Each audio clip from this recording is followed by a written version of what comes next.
नमस्कार दोस्तों, Gurukul of politics पर आपका स्वागत है। मैं हूं आपका दोस्त धर्मेंद्र कंवारी और हमारे साथ मौजूद हैं, पेशे से ये अध्यापक हैं, प्रिंसिपल हैं, लेकिन अब मैं इनको इतिहासकार के तौर पे इसलिए जानता हूं क्योंकि जो इंसान एक किताब लिखता है वो असल में किताबों की एक यात्रा होती है। एक किताब लिखने के लिए आपको कई बार तो सैकड़ों और हज़ारों किताबों के बीच से निकलना होता है। पिछले दिनों एक किताब का विमोचन जींद में हुआ था, उषाना में। वो डॉक्टर सतीश त्यागी जी और मैंने किया था वो विमोचन, और उस किताब के लेखक हैं भाई सुमित कुमार जी। सुमित भाई जी, स्वागत है आपका। बहुत बहुत आभार सर आपका, और आपके सभी सुनने वालों को, देखने वालों को, चाहने वालों को भी मेरी तरफ से नमस्कार। ये वो किताब है जो सुमित कुमार जी ने लिखी है, जींद रियासत। और ये किताब बहुत बढ़िया किताब इन्होंने लिखी है। डिटेल्ड हिस्ट्री है जींद रियासत की, और इसमें ऐसे अनोखे किस्से हैं जो हमने कभी सुने भी नहीं हैं जींद रियासत के बारे में। ये किताब आप तक कैसे पहुंचेगी, मैं इस पे एक मोबाइल नंबर दे दूंगा, आप वहां पे कॉल करके या ऑर्डर करके आप ये किताब मंगवा के पढ़ सकते हैं। और इसी किताब पे आज ढेर सारी बातें सुमित जी से हम करेंगे। सुमित भाई, एक तो बहुत आपको बधाई हो, किताब लिखना वास्तव में बहुत मेहनत का काम है। बहुत बहुत आभार सर आपका, लेकिन अगर कोई लिखेगा नहीं तो फिर पढ़ेगा कौन। हाँ, बहुत कम से कम 3 वर्षों की मेहनत के बाद ये किताब मैंने लिखी। ओके। और इससे पूर्व में भी हिंदी व्याकरण के ऊपर एक रोबिन सामान्य हिंदी ये बुक मैंने लिखी थी। किताबें तो आपने कई लिख रखी हैं। हाँ, ये 5वीं किताब पब्लिश हुई है। पहली किताब 2020 में आई थी, कुछ तो कहूँ, मोटिवेशनल बुक थी। और उस बुक में वो पंक्तियाँ मैंने लिखी ताकि कंपटीशन एग्ज़ाम, प्रतियोगी परीक्षाओं की तैयारी करने वाले बच्चे जब किसी परीक्षा में फेल हो जाते हैं या असफल हो जाते हैं, वो हतोत्साहित ना हो। जिंदगी एग्जाम कोई जीवन मरण का प्रश्न नहीं है, वो निरंतर सीखने की एक प्रक्रिया है। कोई एग्जाम लास्ट एग्जाम नहीं है ना। हाँ, कोई अंतिम एग्जाम नहीं है। ज़िंदगी में बहुत से एग्ज़ाम आएंगे, कोई ज़रूरी नहीं सारे एग्ज़ाम हम अच्छे अंकों से पास करें। कुछ एग्ज़ाम पास करने योग्य होते हैं, कुछ एग्ज़ाम हमारे को बहुत बड़ी सीख दे के जाते हैं, लेकिन सीखता हर इंसान हर एग्ज़ाम से है। तो सुमित भाई, किताब की शुरुआत में भूमिका में आपने थोड़ा हरियाणा का संदर्भ दिया है कि हरियाणा कैसे है, तो उसमें एक प्रमुख लड़ाई का जिक्र है। और वो लड़ाई का जिक्र इसलिए मुझे थोड़ा रोचक लगता है क्योंकि मैं उसी एरिया से हूँ। कुतुबुद्दीन ऐबक के बीच में और गठवाड़ों के बीच में एक लड़ाई हुई थी, शायद 1206 में। उस लड़ाई का थोड़ा विवरण बताओ। मैं वो लड़ाई ऐसी थी जब दिल्ली सल्तनत या गुलाम वंश अस्तित्व में आया, तो उस समय हांसी के आसपास का एरिया जो मलिकों का एरिया था, वहाँ के एक युवक थे जाटवान मलिक। जब कुतुबुद्दीन ऐबक को पता लगा कि वहाँ के एरिया में हांसी के आसपास, क्योंकि हांसी एक ऐतिहासिक शहर है, हांसी का कोई परिचय अभी जिला बनने के बाद नहीं हुआ है, हांसी से पूर्व में भी जिला रहा है, लेकिन 1857 की जो क्रांति थी उसके बाद हांसी को हटा करके हिसार को महत्व दिया गया। लेकिन जब कुतुबुद्दीन ऐबक को दिल्ली में एक खबर मिलती है कि जाटवान मलिक ने विद्रोह कर दिया है, तो बताते हैं कि कुतुबुद्दीन ऐबक, ये लगा लिए कम से कम 130-135 मील होगा हांसी दिल्ली से, उसने एक ही रात में बताते हैं वो सफ़र तय किया उस ज़माने में 1206 में। और वहाँ आया जब, तो जाटवान मलिक की जो टोली थी युवाओं की, उसके साथ एक उसकी भयंकर लड़ाई होती है। जाटवान मलिक ने बड़ी हिम्मत से, निर्भीकता से, और हांसी और भिवानी का एरिया अगर हरियाणा में आप देखोगे सबसे ज़्यादा विद्रोही रहा है, चाहे किसी प्रकार की हो, ब्रिटिश से हो, मुग़लों से हो, मराठों से हो, वो किसी भी समय दबे नहीं हैं। उन्होंने उभर करके हर चुनौती का सामना किया। तो जाटवान मलिक जी बहुत बहादुरी से लड़े, लेकिन ये दुर्भाग्य था कि कुतुबुद्दीन ऐबक के पास बड़ी सेना थी और जाटवान मलिक के पास इतने संसाधन नहीं थे। हार गए वो जंग हार जाते हैं। लेकिन कुतुबुद्दीन ऐबक को महसूस हुआ कि हांसी के परगने को और पूरी दिल्ली से जो हांसी, भिवानी, चरखी दादरी, हिसार और आपका पुराना भटनेर, हनुमानगढ़ तक जो सारा जो एरिया था, ये इतना विद्रोही एरिया था। ये अंग्रेज़ों के लिए भी हमेशा बहुत बड़ा कारण बनता। 1857 की क्रांति में आप देखिए, भिवानी के, चरखी दादरी के कितने गांव थे जहाँ यातनाएं दी गई। सोनीपत के 5-6 गांव थे जीटी रोड बेल्ट के, वहाँ पे लोगों को कितनी यातनाएं दी गई, लेकिन ये लोग कभी भी दबे नहीं। इन्होंने हर बार हर चुनौती का सामना किया और बड़ी बहादुरी से सामना किया। तो जाटवान मलिक भी उनमें से एक थे जिन्होंने 1206 में कुतुबुद्दीन ऐबक को बताया कि विद्रोह की चिंगारी बहुत बड़ी है, आप उसको कुचल सकते हो, लेकिन आप हमेशा इन लोगों को दबा नहीं सकते। तो इसका मतलब ये हो कि जो मलिकों की राजधानी है वो हांसी रही है। बिल्कुल। उसके बाद ये लोग ऐबक से हारने के बाद यहाँ से माइग्रेट होकर सोनीपत क्योंकि में इसमें और काफ़ी इधर चले नरसंहार हुआ था, बहुत लोगों ने गांव छोड़ दिए थे। और तब कुतुबुद्दीन ऐबक ने दोबारा यहाँ किसी को अपना नुमाइंदा बना के बिठाया झांसी में, और खुद दिल्ली के लिए कूच कर जाते हैं वो। सातवास हालांकि वहाँ भी आज सातवास भी से है, अभी है, और मलिक उमरा सुल्तानपुर वगैरह ये सारे कंवारी भी, हालांकि मलिक गोत्र नहीं है हमारा लेकिन गाँव, आता ही नहीं में है। लेकिन सातवास में ही आता है। इसमें हालांकि ये उससे संबंधित नहीं है, लेकिन हिसार का बहुत जिक्र है इसमें, खासकर फिरोज शाह तुगलक का और उसकी नहरों की जो व्यवस्था है। तो क्या मतलब फिरोज शाह तुगलक एक शासक के रूप में एक सफल शासक थे, और उन्होंने क्या काम हिसार में किए थे? फिरोज शाह तुगलक का जो सबसे बड़ा काम था कि जो हिसार के आसपास का एरिया था वो शिकार घाह के लिए प्रसिद्ध था, और फिरोज तुगलक को बहुत चाव था और इस एरिया में बहुत बार आता था वो। जब उसे महसूस हुआ कि शिकार गाह बेहतर कैसी बनाई रहे, और ये पूरा एरिया बरानी एरिया था, यहाँ पानी की कोई व्यवस्था नहीं थी, तो फिरोज शाह तुगलक ने पहली बार प्रयास किया कि यहाँ पश्चिमी यमुना नहर निकाली जाए, जो आपके सफ़ेदों से अंटा से आती है और सीधी झांसी को जाती है। लेकिन इस पश्चिमी यमुना नहर के किस्से ऐसे मशहूर हुए मुग़ल सल्तनत तक कि पश्चिमी यमुना नहर इतिहास में दर्ज हो गई। मैं आपको बताता हूँ, तो 1335 में फिरोज शाह तुगलक ने नहर निकाली, तो ये झांसी तक के एरिया और हिसार तक को पानी देने के लिए, उपज बढ़ाने के लिए निकाली गई थी। फिर इस नहर के पानी से जिन लोगों की खेती होती थी, अगर वो इस नहर से पानी को यूज़ नहीं करते थे, प्रयोग नहीं करते थे, तो उनको टैक्स नहीं देना था। सब्बे उन्होंने कर लगाया, जो इस नहर के पानी से सिंचाई करेगा उसको एक टैक्स देना होगा, और वही इस नहर का पानी प्रयोग कर सकता है। अच्छा। 1335 में बनने के बाद कई सालों तक ये बहती रही सही, लेकिन उसके बाद ये बंद हो जाती है। और ये बंद होने का कारण था कि इसमें गाद जम जाती है। अच्छा। और वो समय था 1750 का, और 1750 से लेके ये 1817 और 1833 तक बंद रही। 1817 से 1833 के बीच में एक ब्रिटिश इंजीनियर थे, उनका नाम था G.R. बलेन। अच्छा। उन्होंने इसकी मरम्मत कराई, पुनरुद्धार दोबारा ये शुरू हुई। उसके बाद 1889 व 1895 में सिरसा और झांसी ब्रांच नहरें निकाली गई, इसको और विस्तार दिया गया। लेकिन होता क्या है कि मुग़ल काल में जब शाहजहाँ का काल था या अकबर का काल था, अकबर ने भी इसको खिजराबाद से लेके और सफ़ेदों तक इसको सफाई करवाई, इसको दोबारा से सही किया। शाहजहाँ ने इसको नहर बहिश्त का, नहर बहिश्त, हाँ, वह सवरक की नहर, बहिश्त बोले जाता है सवरक को, और उन्होंने 17वीं शताब्दी में इसको नया नाम दिया और इसको विकसित कराया, वह नहर चलती रही। वो इसलिए था कि दिल्ली का जो शाहजहानाबाद था, जो नई राजधानी बनाई गई थी, वहाँ उन्होंने काफ़ी बाग लगवाए, पानी चाहिए था उनको, तो इस नहर को विस्तार करके वो दिल्ली की तरफ भी लेके गए। उन्होंने क्या किया, 1200 बाग लगाए दिल्ली के आसपास, और अंगूर वगैरह के जो फ्रूट्स के बाग थे उनको लगभग 80 लाख की इनकम उससे होती थी उस ज़माने में। अच्छा जी। हाँ, और बताते हैं कि सफदरजंग ने तो 25 लाख का रेवेन्यू इस नहर से कमाया।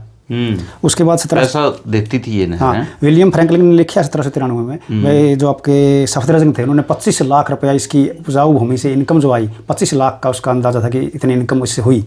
उसके बाद अकबर ने, मैंने आपको बताया खिजराबाद इसका जीर्णोद्धार का। उसके बाद शाहजहाँ ने 1638 से 1647 तक इस नहर को गैरत खान व इलाही वर्दी की देखरेख में दोबारा से रिपेयर करवाया, वह चलती रही, और इसको शाहजहानाबाद तक, दिल्ली तक लेके आए।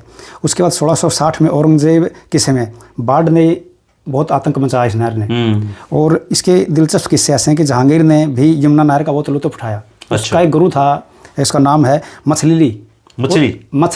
अच्छा। वो तैराकी का उस्ताद था इसका, तो जहांगीर ने जो तैराकी सीखी यमुना में, वो मछलीली से सीखी, और जहांगीर एक अच्छा तैराक भी था, मैं आपको बता दूं। अच्छा। उसके बाद बताते हैं कि अकबर जब राज्य करते थे तो अकबर नावों को बांध के यमुना में ही, ये मतलब पश्चिमी यमुना नहर का हिस्सा नहीं है, मैं यमुना की बात कर रहा हूँ, तो वहाँ पे नावों को बांध के गर्मी के मौसम पे नाव पे सोया करता अकबर, क्योंकि गर्मी के मौसम में ठंडी हवा आए और वो पानी के बीच में, यमुना के बीच में रहता था, और वहाँ से जाता नहीं था कहीं भी, सारी गर्मियाँ आगरा के किले से साइड में। और जहांगीर इसको तैराकी के लिए भी करता था। आगरा के जहाँ आपका ये ताजमहल बना हुआ है, यहाँ से वो तैराकी के लिए यमुना नहर का प्रयोग करते थे। अच्छा। हालांकि पश्चिमी यमुना नहर से अलग हिस्सा है, लेकिन मैं वो आपको इतिहास की बातें बता रहा हूँ। तो अकबर हो, शाहजहाँ हो, जहांगीर हो, सभी ने यमुना का लुत्फ उठाया, तैराकी वहाँ से सीखी, और उनके उस्ताद मछलीली तैराकी में बहुत बड़े उस्ताद थे। तो अकबर गर्मियों के मौसम में यमुना का भी प्रयोग करता था। और फिरोज शाह तुगलक ने कोई एक नहर नहीं निकाली, उन्होंने 4-5 नहरें निकाली थी, लेकिन फेमस वो पश्चिमी यमुना नहर से ही है। और फिरोज शाह तुगलक हिंदुओं को जिमी कहता था। जिमी? हाँ। क्यों? वो उसके राज्य का नियम था कि जो यहाँ टैक्स दे के या एक निश्चित कर दे के मेरे राज्य में रहता है हिंदू, उसको जिमी बोलता था। अच्छा। मेरे को भी मालूम है, मैं कि हिस्ट्री किताब पढ़ रहा था फिरोज शाह तुगलक के ऊपर, उसमें लिखा हुआ है। और फिरोज शाह तुगलक पहला ऐसा शासक था जिसने भूमि का निर्धारण करवाया, राजस्व का। फिरोज शाह तुगलक के समय में 6,80,000 राजस्व बनाया था उसका, जो राज्य सचिव था जिसने दिया, क्योंकि उससे पहले कोई पाइस नहीं थी। उसके 2 ही अधिकारी होते थे, सिकदारान जो आपका प्रशासन का कार्य देखता था, और एक था मुंशी फिराफ और मुंशी रान, वो न्याय का अधिकारी होता था। बाकी उन्होंने 3-4 टैक्स थे जो तुगलक के टाइम पे 23-24 टैक्स लगाए गए थे, उसने उसको करके कम करके 4 पे रख दिया। वो सिर्फ 4 ही तरह के टैक्स लेता था, ज़कात वगैरह, खैराज वगैरह, जो एक निश्चित फसल को देख के उसने क्या किया, उत्तम दर्जे की फसल, मध्यम और बिल्कुल निम्न, उस कैटेगरी बनाई 3। और वो ये कहता था कि टैक्स जब लगाओ ना तब सहानुभूति दिखाओ, लेकिन जब उगाही करो फिर सहानुभूति मत दिखाओ, फिर कढ़ाई दिखाओ। हाँ। अच्छा, भारत के इतिहास में ना एक व्यक्ति है जिसको हम बहुत ही खौफनाक, दर्दनाक व्यक्ति के तौर पे जानते हैं, जो, और उसका नाम है तैमूर लंग। जी। आपकी किताब में ना तैमूर लंग के बड़े किस्से हैं और 1398 की जंग और उसका रूट के भी काफ़ी किस्से हैं। तो तैमूर लंग के बारे में बताओ आप कुछ।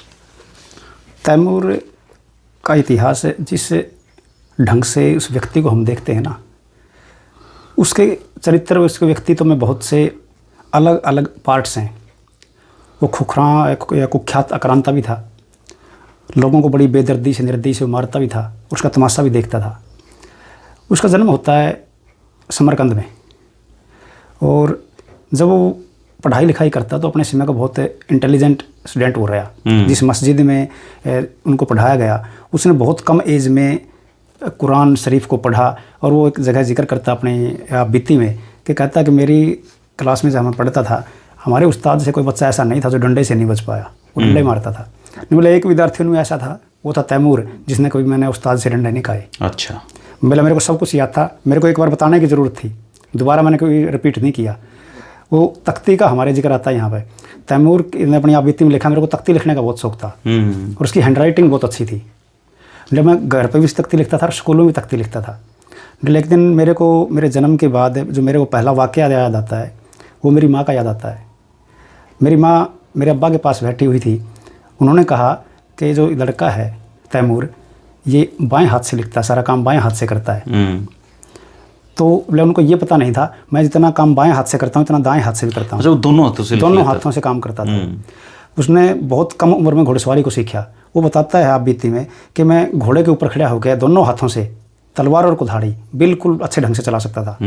और मैं दौड़ा के हर रोज़ प्रैक्टिस करता था मस्जिद से जाने के बाद। जब मैंने जवान होकर 1398 में जब ये हिंदुस्तान को कूच करने का निश्चय किया, तो मेरे जो सेनापति थी, मैंने उनसे डिस्कस किया, विचार किया भाई ये सफल हो सकता है, क्योंकि दिल्ली समरकंद से दक्षिण पूर्व में 1000 मील दूर है और ये रास्ता बहुत कांटों भरा था, बहुत कठिन। आपको हिंदुकुश पार करना था, आपको रेगिस्तान पार करना था, आपको बड़ी बड़ी पहाड़ियाँ पार करनी थी। तो मेरे सेनापतियों ने मेरे को कहा कि इस मिशन को आप छोड़ दीजिए, ये पूरा नहीं होगा और दिल्ली पहुँचना आसान नहीं है। लेकिन तैमूर ने दिल्ली के बड़े किस्से सुन रखे थे समरकंद में, भाई दिल्ली बहुत संपन्न शहर है, बहुत हीरे जवाहरात आभूषण है, यहाँ पर बहुत बड़ा पैसा है। वो संपदा को लूटना चाहता था। तैमूर का निर्णय दिल्ली में राज करना नहीं था, सिर्फ दिल्ली को लूट के लेके जाने का निर्णय था उनका। तो उन्होंने मना कर दिया। तो तैमूर ने कहा, 3-4 दिन का समय लिया, दोबारा वो बैठक बुलाई गई और उसने कहा कि हम निश्चय करते हैं, हम ये अभियान करेंगे, अगर कोई मुश्किल आएगी तो हम वापस आ जाएंगे, लेकिन हम दिल्ली चलेंगे। तो मैं एक इंटरेस्टिंग किस्सा बताता हूँ। जिस दिन इस अभियान को शुरू करने के लिए 90 लाख की सेना समरकंद में इकट्ठा हुई। बताते हैं कि धूल के गुबार से समरकंद में बादलों जैसी हालत थी, दिखाई नहीं देता था कुछ भी। 90 लाख फौज और इससे भी 2 गुना घोड़े। 90 लाख फौज लेके चला? 90,000 फौज, इससे 2 गुना घोड़े, क्योंकि उनका रसद का खाने का सामान, अनाज का सामान और कुछ के बच्चे तक थे। तैमूर के लड़के भी थे इस अभियान में। एक लड़का एक्सपायर भी हुआ, मारा गया यहाँ मेरठ के किले में। तो वहाँ से हमने कुछ किया, बोला कई घोड़े हमारे पहाड़ियों से फिसल के वहीं गिर गए। और इंटरेस्टिंग किस्सा ये भी था, तैमूर ने बताया कि मैं मीलों पैदल चला, जहाँ पहाड़ी का रास्ता ऐसा था कि मैं घोड़े पर नहीं चल सकते थे, घोड़े फिसलते थे। तो मेरे सैनिकों का उत्साह बढ़ाने के लिए मैं पैदल चला और मेरे को देख के मेरे सैनिक भी कई मील पैदल चले। और हम चलते चलते वो आपके क्वेटा, मुल्तान, लाहौर यहाँ से आता हुआ, उसने बीच के किस्से भी सुनाई यात्रा के। कहता कि मैं मुल्तान से निकला था, वहाँ का हिंदू राजा था पंसम जंग। मैंने उससे पूछा भाई आप हिंदुस्तान के बारे में क्या जानते हो? उसने बताया कि वहाँ सुल्तान मोहम्मद का राज है, लेकिन सुल्तान मोहम्मद नाम का राजा है, सारा जो काम है मल्लू इकबाल देखता है। अच्छा। मल्लू इकबाल के पास वाला कोई 35,000 की फौज है। और धर्मेंद्र भाई आपको बताऊं, मैं तैमूर लंग हाथियों से बहुत डरता था। अच्छा। वो कहता कि हमने समरकंद में कहानियाँ सुनी थी कि भाई हिंदुस्तान की फौज में हाथी हैं और उनके बारे में वो अपने सूंड से पटक देते हैं और वो गिराते हैं, पाँव के नीचे कुचल देते हैं। तो मैंने अपने सेनापतियों से विचार विमर्श किया भाई इन हाथियों से हम कैसे लड़ेंगे, क्योंकि इसने जो मुल्तान का शासक ने बताया कि उनकी हिंदुस्तान की फ़ौज में हाथी हैं और वो हाथियों की संख्या 100 से लेकर 1200 तक हो सकती है। तो मैंने उसका तोड़ ये निकाला धर्मेंद्र भाई उसने कि हमने ऊँट लिए और ये एक नया तरीका निकाला कि ऊँट के ऊपर कोई घास या फूस का सूखा वो लगाओ और जब भी हाथी नज़दीक आए उसमें आग लगा दो, उससे हाथी भड़क जाएगा और वो उन्हीं की सेना को नुकसान करेगा। अच्छा। तो फिर मुल्तान में एक जिक्र और करता है, मैंने जब उस राजा से पूछा भाई आप दिल्ली के बारे में और बताइए, उन्होंने कहता मैं नाम तो जानता हूँ लेकिन मैं मिला नहीं कोई मल्लो इकबाल से। और हिंदुस्तान के बारे में इतना कह सकता हूँ, मुल्तान से जैसे ही आप आगे चलोगे ये समझ लेना सही हिंदुस्तान वहाँ से शुरू होगा। बोले उस राजा ने मेरी बड़ी सेवा की। और एक इंटरेस्टिंग किस्सा और बताया कि खाने की दावत पर मेरे को बुलाया गया, लेकिन बोले उस खाने में इतनी मिर्च थी तीखी, मैंने पहला ही निवाला लिया था कि मेरी खांसी बंद नहीं हुई। और मैंने उस राजा को कहा मैं आपका खाना नहीं खाएंगे। लेकिन रात में जहाँ मैं सोया गया वहाँ रात को 12:30-1 बजे मेरी अचानक आँख खुल जाती है। मैंने देखा जैसे पत्तों के फड़फड़ाने की आवाज़ आती है ना, ऐसी आवाज़ थी। लेकिन मैंने अपने सिरहाने के नीचे रखी हुई तलवार उठाई और मैं गेट के पास गया, दरवाजे के पास। मैंने जाके देखा कोई बादल नहीं, कोई हवा नहीं है। मैंने जो मेरे सैनिक थे उनको बुलाया, भाई देखिए क्या माजरा है। बोला वो दूर से भागता हुआ आया कि जहाँ पर ना सांप ने, बोला इतने सांप थे मुल्तान में कि उनकी आवाज़ मेरे कमरे में आ रही थी सोने की, और वो हमारे को ऐसे घूमते हुए आपस में टकराते तो उनकी आवाज़ आती। बोले एक बार हम जंगल से गुजरे थे, जंगल लंबाई में ज़्यादा था, चौड़ाई कम थी, तो हमारे साथ वो क्या करता था, जिस राजा को हराता था, क्वेटा में हराया, उसे 4 मार्गदर्शक ले लिए भाई जो हिंदुस्तान के बारे में बताएं। उस ज़माने में देखिए 1398 14वीं शताब्दी का आखिर लगाइए आप, तैमूर के पास इतना दिमाग था कि वो जहाँ भी गया उसने कम से कम दिल्ली तक आते आते लोनी में जब कैंप किया तो 1 लाख बंदी थे धर्मेंद्र भाई बस का, गुलाम थे 1 लाख। लेकिन वो कर्नल अगस्त में बंदर इतने थे जंगल में कि मैंने तलवार से और तीर से बहुत बंदरों को मारा, लेकिन वो ऐसे आते जैसे लगता हमारी सेना के ऊपर हमला करेंगे, झुंड के झुंड, पूरे झुंड के झुंड। इतने बंदर मैंने देखे नहीं जिंदगी में आज तक भी। तो इतने संघर्षों के बाद अपनी फौज का नुकसान करने के बाद हिंदूकुश पर्वत को पार करता हुआ वो तैमूर आता है और वो भटनेर से सिरसा की तरफ से, हनुमानगढ़ की तरफ से हरियाणा से होता है, उसमें हरियाणा नहीं था, वर्तमान हरियाणा लगा लीजिए, पंजाब लगा लीजिए, भटनेर में था पहला उसका हमला। भटनेर के राजा ने काफ़ी मुकाबला किया लेकिन इतनी बड़ी सेना के सामने था नहीं, और वो दक्ष भी थे। तैमूर लंग की एक खूबसूरती थी कि वो खुद जंग के मैदान में रहता था, सेना के ऊपर विश्वास नहीं करता था। और कुर्रा खां उसका जो सेनापति था वो बहादुर सेनापति था।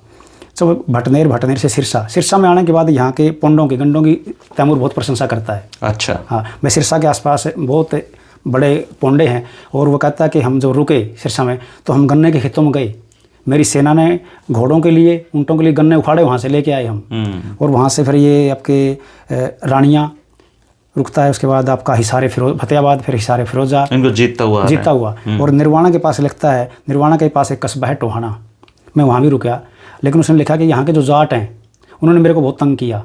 अच्छा। हाँ, बिल्कुल इंग्लिश में लिख रखा है भाई, बिल्कुल ऐसे ततैयों जैसे हैं, ये चींटियों जैसे हैं जो अचानक हमला करते हैं फिर छिप जाते हैं। उन्होंने मेरा बहुत नुकसान किया, लेकिन मैं उनको भी हरा के कत्थल की तरफ बढ़िया, करनाल की तरफ। वो सालवन होते हुए निकला है, सालवन से पानीपत जाता हो, बताता कि पानीपत में वो 7 दिन रुका, वहाँ से उसने 1,60,000 मन गेहूँ इकट्ठा किया सर। अच्छा। हाँ, लेकिन दुर्भाग्य की बात ये थी कि जब 1398 में तैमूर ने आक्रमण किया तो उस समय उसको समरकंद से चलने के बाद, जिसको आजकल का कंधार कहा जाता है, वहाँ प्लेग थी। और उसको ताउन पता नहीं एक अलग वर्ड यूज़ करता है उसके लिए, लेकिन हम उसको प्लेग कहते हैं। उसके काफ़ी सैनिक उस प्लेग में भी मारे गए और वो वापस भी गया, एक बार दोबारा फिर लौट के आया समरकंद से। तो उस समय 1398 में इस एरिया में जो आज का हरियाणा है बहुत भारी अकाल था, लोगों के पास खाने के दाने भी नहीं थे। लेकिन उसकी फ़ौज ने, क्योंकि 90,000 फौज के लिए और उसके पास घोड़े राशन चाहिए, तो उन्होंने 1,60,000 मन गेहूँ पानीपत के अभियान से पहले इकट्ठा कर लिया था। और वह पानीपत से निकलते हुए लोनी में कैंप करता है, वहाँ से फिर एक ऊंचे टीले पर चढ़ के वो निहारता है, व्यवस्था का जायजा लेता है। फिर मल्लो इकबाल से बात भी करता हो, कहता है कि तो आप इसको सुल्तान मोहम्मद को छोड़ दीजिए, मेरे और सुल्तान मोहम्मद में क्या अंतर है। वो कहता है कि नहीं, मेरठ के जो सेनापति थे उससे भी वो बात करता है, भाई आप छोड़ के मेरी तरफ आ जाइए, मैं आपको कोई नुकसान नहीं पहुंचाऊंगा। लेकिन उन्होंने किसी ने उनकी बात नहीं मानी। मल्लो इकबाल को अपने हाथियों के ऊपर बहुत विश्वास था। और ये कोई 16 दिसंबर की बात है 1398 की, दोनों की जंग होती है दिल्ली में और सुल्तान मोहम्मद भाग जाता है। वो अच्छा शासक नहीं था, लेकिन मेन जो काम देखता था वो मल्लो इकबाल देखता था। मल्लो इकबाल की इस युद्ध में हार होती है, उसके हाथियों का तोड़ तैमूर के पास नहीं था। और मल्लो इकबाल को ये बड़ा भ्रम था कि तेरे हाथियों के दम पे आप जंग जीत लेंगे, लेकिन कहाँ 35-40 हज़ार की सेना और कहाँ 90 हज़ार की फौज, उसमें भी 2 गुने घोड़े प्रशिक्षित पूरे, और वो बहुत तकड़े थे। तो उन्होंने मल्लू इकबाल को जब ये लगा कि तू हार जाएगा, एक समय मल्लू इकबाल की पोजीशन जंग में ठीक ठाक थी, लेकिन जब तैमूर ने देखा कि भाई ये हाथी हैं जो काबू नहीं आ रहे हैं, उन्होंने अपने सेनापति कुर्रा खान को कहा कि आप ऊँटों को आगे लेके आइए और उनके ऊपर घास की वो रख दीजिए।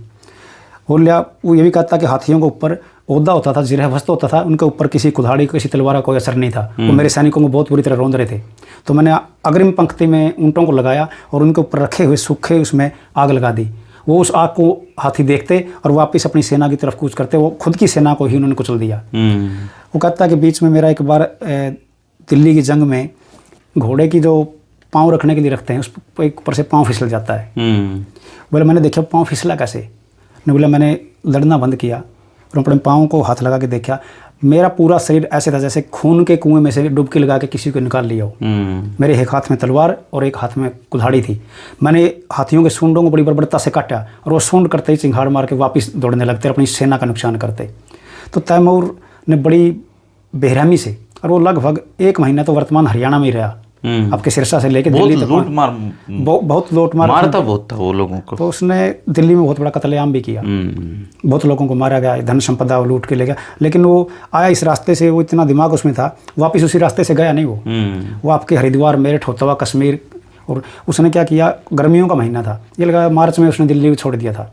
और वो दिल्ली कितने दिन रहा हो? दिल्ली कुल मिला के उसका अभियान 2 से 2.5 महीने का था। अच्छा। और उसने वहाँ से जब शुरू किया था आपके सितंबर अक्टूबर तक, अक्टूबर में वो था आपका लाहौर में, मुल्तान में, और यहाँ नवंबर दिसंबर जनवरी आप लगा लीजिए, मार्च में उसने दिल्ली को छोड़ दिया। उसने बहुत से लोगों को अपने साथ लिया, कारीगर थे, घोड़े थे, हाथी थे, यहाँ से लेके गया वहाँ पे। और वहाँ जाने के बाद जब चुनाव पे था, वो गर्मी के मौसम में गर्मी से बचना चाहता था, तो वहाँ जाने के बाद उसने क्या किया, उसकी फ़ौज जो किश्तियों साथ रखते थे, वो उस समय चुनाव में बहुत बड़ी बाढ़ थी, बारिश अच्छी थी, 25 मई के आसपास की बात है। तो उसकी आधी सेना भी उस चुनाव को पार नहीं कर पाई थी कि वो कश्तियों का पुल था जो बह गया, और उसके एकदम 2000 सैनिक और घोड़े उस बहाव में तैर गए। तो लेकिन वो कुल मिलाकर के हिंदुस्तान को पूरी तरह रौंद करके अब समरकंद वापस पहुंच जाता है। समरकंद जाने के बाद उसकी बीवियां दोनों, उसके बेटा, वो उनका स्वागत करते हैं। लेकिन वो उसका दिमाग ऐसा था कि 70 साल की उम्र में उसने अपनी आप बीती लिखी है, ये मुज़ल्लफ़ तैमूरी, अपनी किताब फारसी में लिखवाई। वो कहता था मैंने कोई भी किस्सा अपनी ज़िंदगी का छोड़ा नहीं, और जब आखिरी जंग में भी वो चाइना के ऊपर आक्रमण करने के लिए चाइना की दीवार को पार कर रहा था। अच्छा। जब उसकी डेथ हुई, तो वो बहुत क्रूर शासक था। लेकिन ऐसा नहीं है कि वो लंग नाम उसका, वो पाँव से हैंडीकैप था, दिव्यांग था, वो लंगड़ा था, लेकिन वो दोनों हाथों से लिखने की जो कला थी, और युद्ध में दोनों हाथों से हथियारों को चलाने की कला थी, उसको औरों से अलग करती है।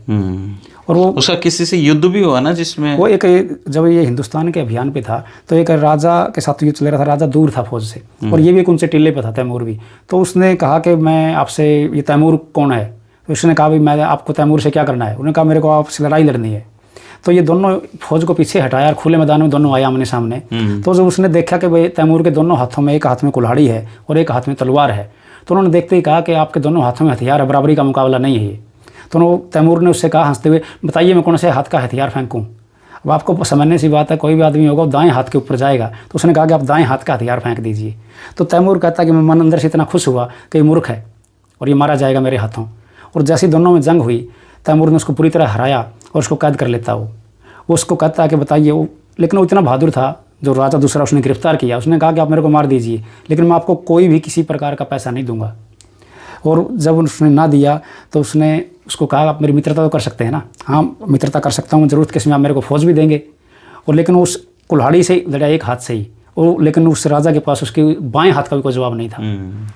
और तो उसको अपना मित्र बना लेता है, हिंदुस्तान के अभियान पे उसके साथ था।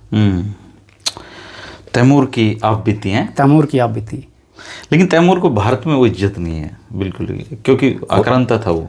किसी भी देश की परिस्थितियाँ अलग होती हैं। हर व्यक्ति किसी व्यक्ति का विश्लेषण उस आधार पर करता है कि उसकी वर्तमान परिस्थितियाँ क्या हैं। हम 1398 में जिए तो तैमूर अपने आप में बहुत बड़ा हो जाता है, और वो 1000 मील का सफ़र करके आया। और मैं एक किस्सा बताता हूँ, जस्टिन मोरोजी ने तैमूर के ऊपर लिखा।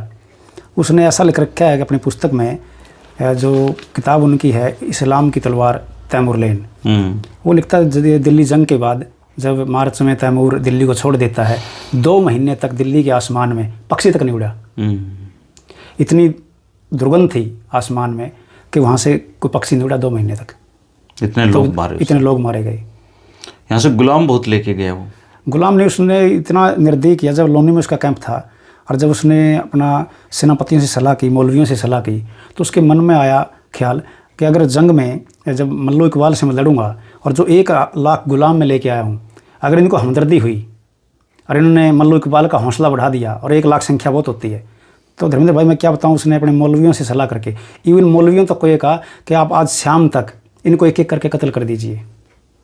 उनमें से अपने पूरे अभियान में जो मुस्लिम उसको जहाँ मिले या इस्लाम जिन्होंने मान लिया, उनको वो माफ़ करता गया। उनमें से 1 लाख में से कहा कि आप मुस्लिमों को छोड़ के बाकी जितने भी और हैं उनको कत्ल कर दीजिए, और लोनी कैंप से पहले ही उनको 1 लाख लोगों को कत्ल कर दिया गया। भाई ये जंग में मल्लो इकबाल का साथ ना दें, तो इससे बड़ी निर्दयता क्या हो सकती है। जस्टिन मोरोजी लिखता है कि इस प्रकार के कत्लेआम का विश्व के इतिहास में दूसरा उदाहरण नहीं मिला। अब आते हैं जींद रियासत पे। जींद रियासत में अगर संगरूर को निकाल दें आप, तो ऐसे लगता है जैसे जींद का इतिहास ही शुरू ही नहीं होता है। बिल्कुल। तो जो संगरूर शहर है उसकी क्या कहानी है? जो जींद रियासत के जो राजा थे वो फूल वंश का, फुल्कियाँ स्टेट जिसको बोलते हैं, ये पंजाब के इतिहास में मिसल थी 12, उनमें से फुल्कियाँ मिसल भी एक थी। और उनका जो इतिहास है वो आपके जैसल से शुरू होता है। राजा जैसल ने जैसलमेर शहर को आबाद किया, और उनकी 29वीं पीढ़ी में अलग अलग बच्चे हुए, उनकी अलग अलग संतानें हुई, लेकिन एट लीस्ट 29वीं पीढ़ी से लेकर 14वीं पीढ़ी में संगर होते हैं, और संगर की 7वीं पीढ़ी में होते हैं फूल। संगर जब गांव बसाते हैं, जहाँ आजकल आप संगरूर देखते हो, ये संगर के नाम पे बसा हुआ है। और जब 1763 में आपकी लड़ाई होती है सरहिंद की, उसमें जैन खान जो गवर्नर था वो मारा जाता है। सारे सिख इकट्ठे होकर लड़े थे, और उनके इकट्ठे लड़ने का कारण ये था 220 मील से ज़्यादा का बड़ा एरिया उनके हाथ लग गया। अच्छा। और उसमें से जो आपका आज का जींद है, आपका सफीदों है, पानीपत करनाल तक, यहाँ का एरिया, संगरूर पहले जींद रियासत का हिस्सा नहीं था, एक गांव के रूप में बसा, लेकिन बाद में आबाद होते होते संगरूर हुआ। ये किस्सा बड़ा दिलचस्प है। जब गजपत सिंह स्थापना करते हैं जींद रियासत की 1763 में, वो 66 में यहाँ अपनी राजधानी बनाते हैं जींद को। उसके बाद इसमें 75 में एक किला बनाते हैं, और 72 में सहालम से उनको राजा की उपाधि प्राप्त होती है। तो उस समय राजा बनते ही 1763 में, जब एक बार इनकी लड़की थी बीवी राजकौर, जिनका विवाह हुआ आपके चड़त सिंह के लड़के महासिंह से, जो बाद में शेरे पंजाब महाराजा रणजीत सिंह की माँ बनी। अच्छा, राजकौर से ही रणजीत जी? हाँ, महाराज जी। तो रणजीत सिंह जींद के भांजे थे। उन्हीं बीवी राजकौर से बड़रुखा के महल में, जो संगरूर से थोड़ा दूर है, मैं वहाँ गया हूँ बड़रुखा महल में, और वहाँ वो उनके जो अलग परिवार के लोग हैं उनके हिस्से में वो आता है। तो उन्होंने वो जगह, हालांकि कुछ उसके हिस्से खराब हो गए, डैमेज अवस्था में हैं, लेकिन बहुत बड़ा एरिया भी बचा हुआ है। उन्होंने वो जगह भी दिखाई जहाँ महाराजा रणजीत सिंह का जन्म हुआ था। अच्छा। तो ये जो बीबी राजकौर थी, इसका विवाह होना था बड़रुखा में। सारे फुल्कियाँ राज परिवार के लोग आए हुए थे, रियासतों के दीवान नवाब आए हुए थे शादी में, तो उनके घोड़े भी थे। उस समय शादियाँ लंबी चलती थी, घोड़ों को घास चाहिए था। घोड़ों को घास चाहिए, लेकिन जब कहा गया कि आप नाभा के आसपास के गांव में जहाँ घास थी, तो जो नाभा का कोतवाल था, तो उससे परमिशन नहीं ली गई, और वो जो इनकी सेना के जो लोग थे वो घास काटने के लिए नाभा के उस गांव में चले जाते हैं, और वो उनको पीट के भगा देता है। याकूत खान नाम था उसका, दरोगाई जंगल था वो। अच्छा। जब इस बात की सूचना गजपत सिंह को दी जाती है, तो गजपत सिंह खून का घूंट पी के रह जाते हैं। आप चोरी का ब्याह था, शादी लड़की की तो कैसे करें वो। लेकिन जैसे ही शादी संपन्न हुई, उन्होंने ये कहला भेजा कि गजपत सिंह बहुत बीमार हैं। अच्छा। राजा हमीर सिंह को अंतिम बार मिलना चाहते हैं। तो याकूत और हमीर सिंह दोनों मिलने आते हैं गजपत सिंह से, और दोनों को कैद कर लिया जाता है। और कैद करने के बाद याकूत का कत्ल कर दिया जाता है।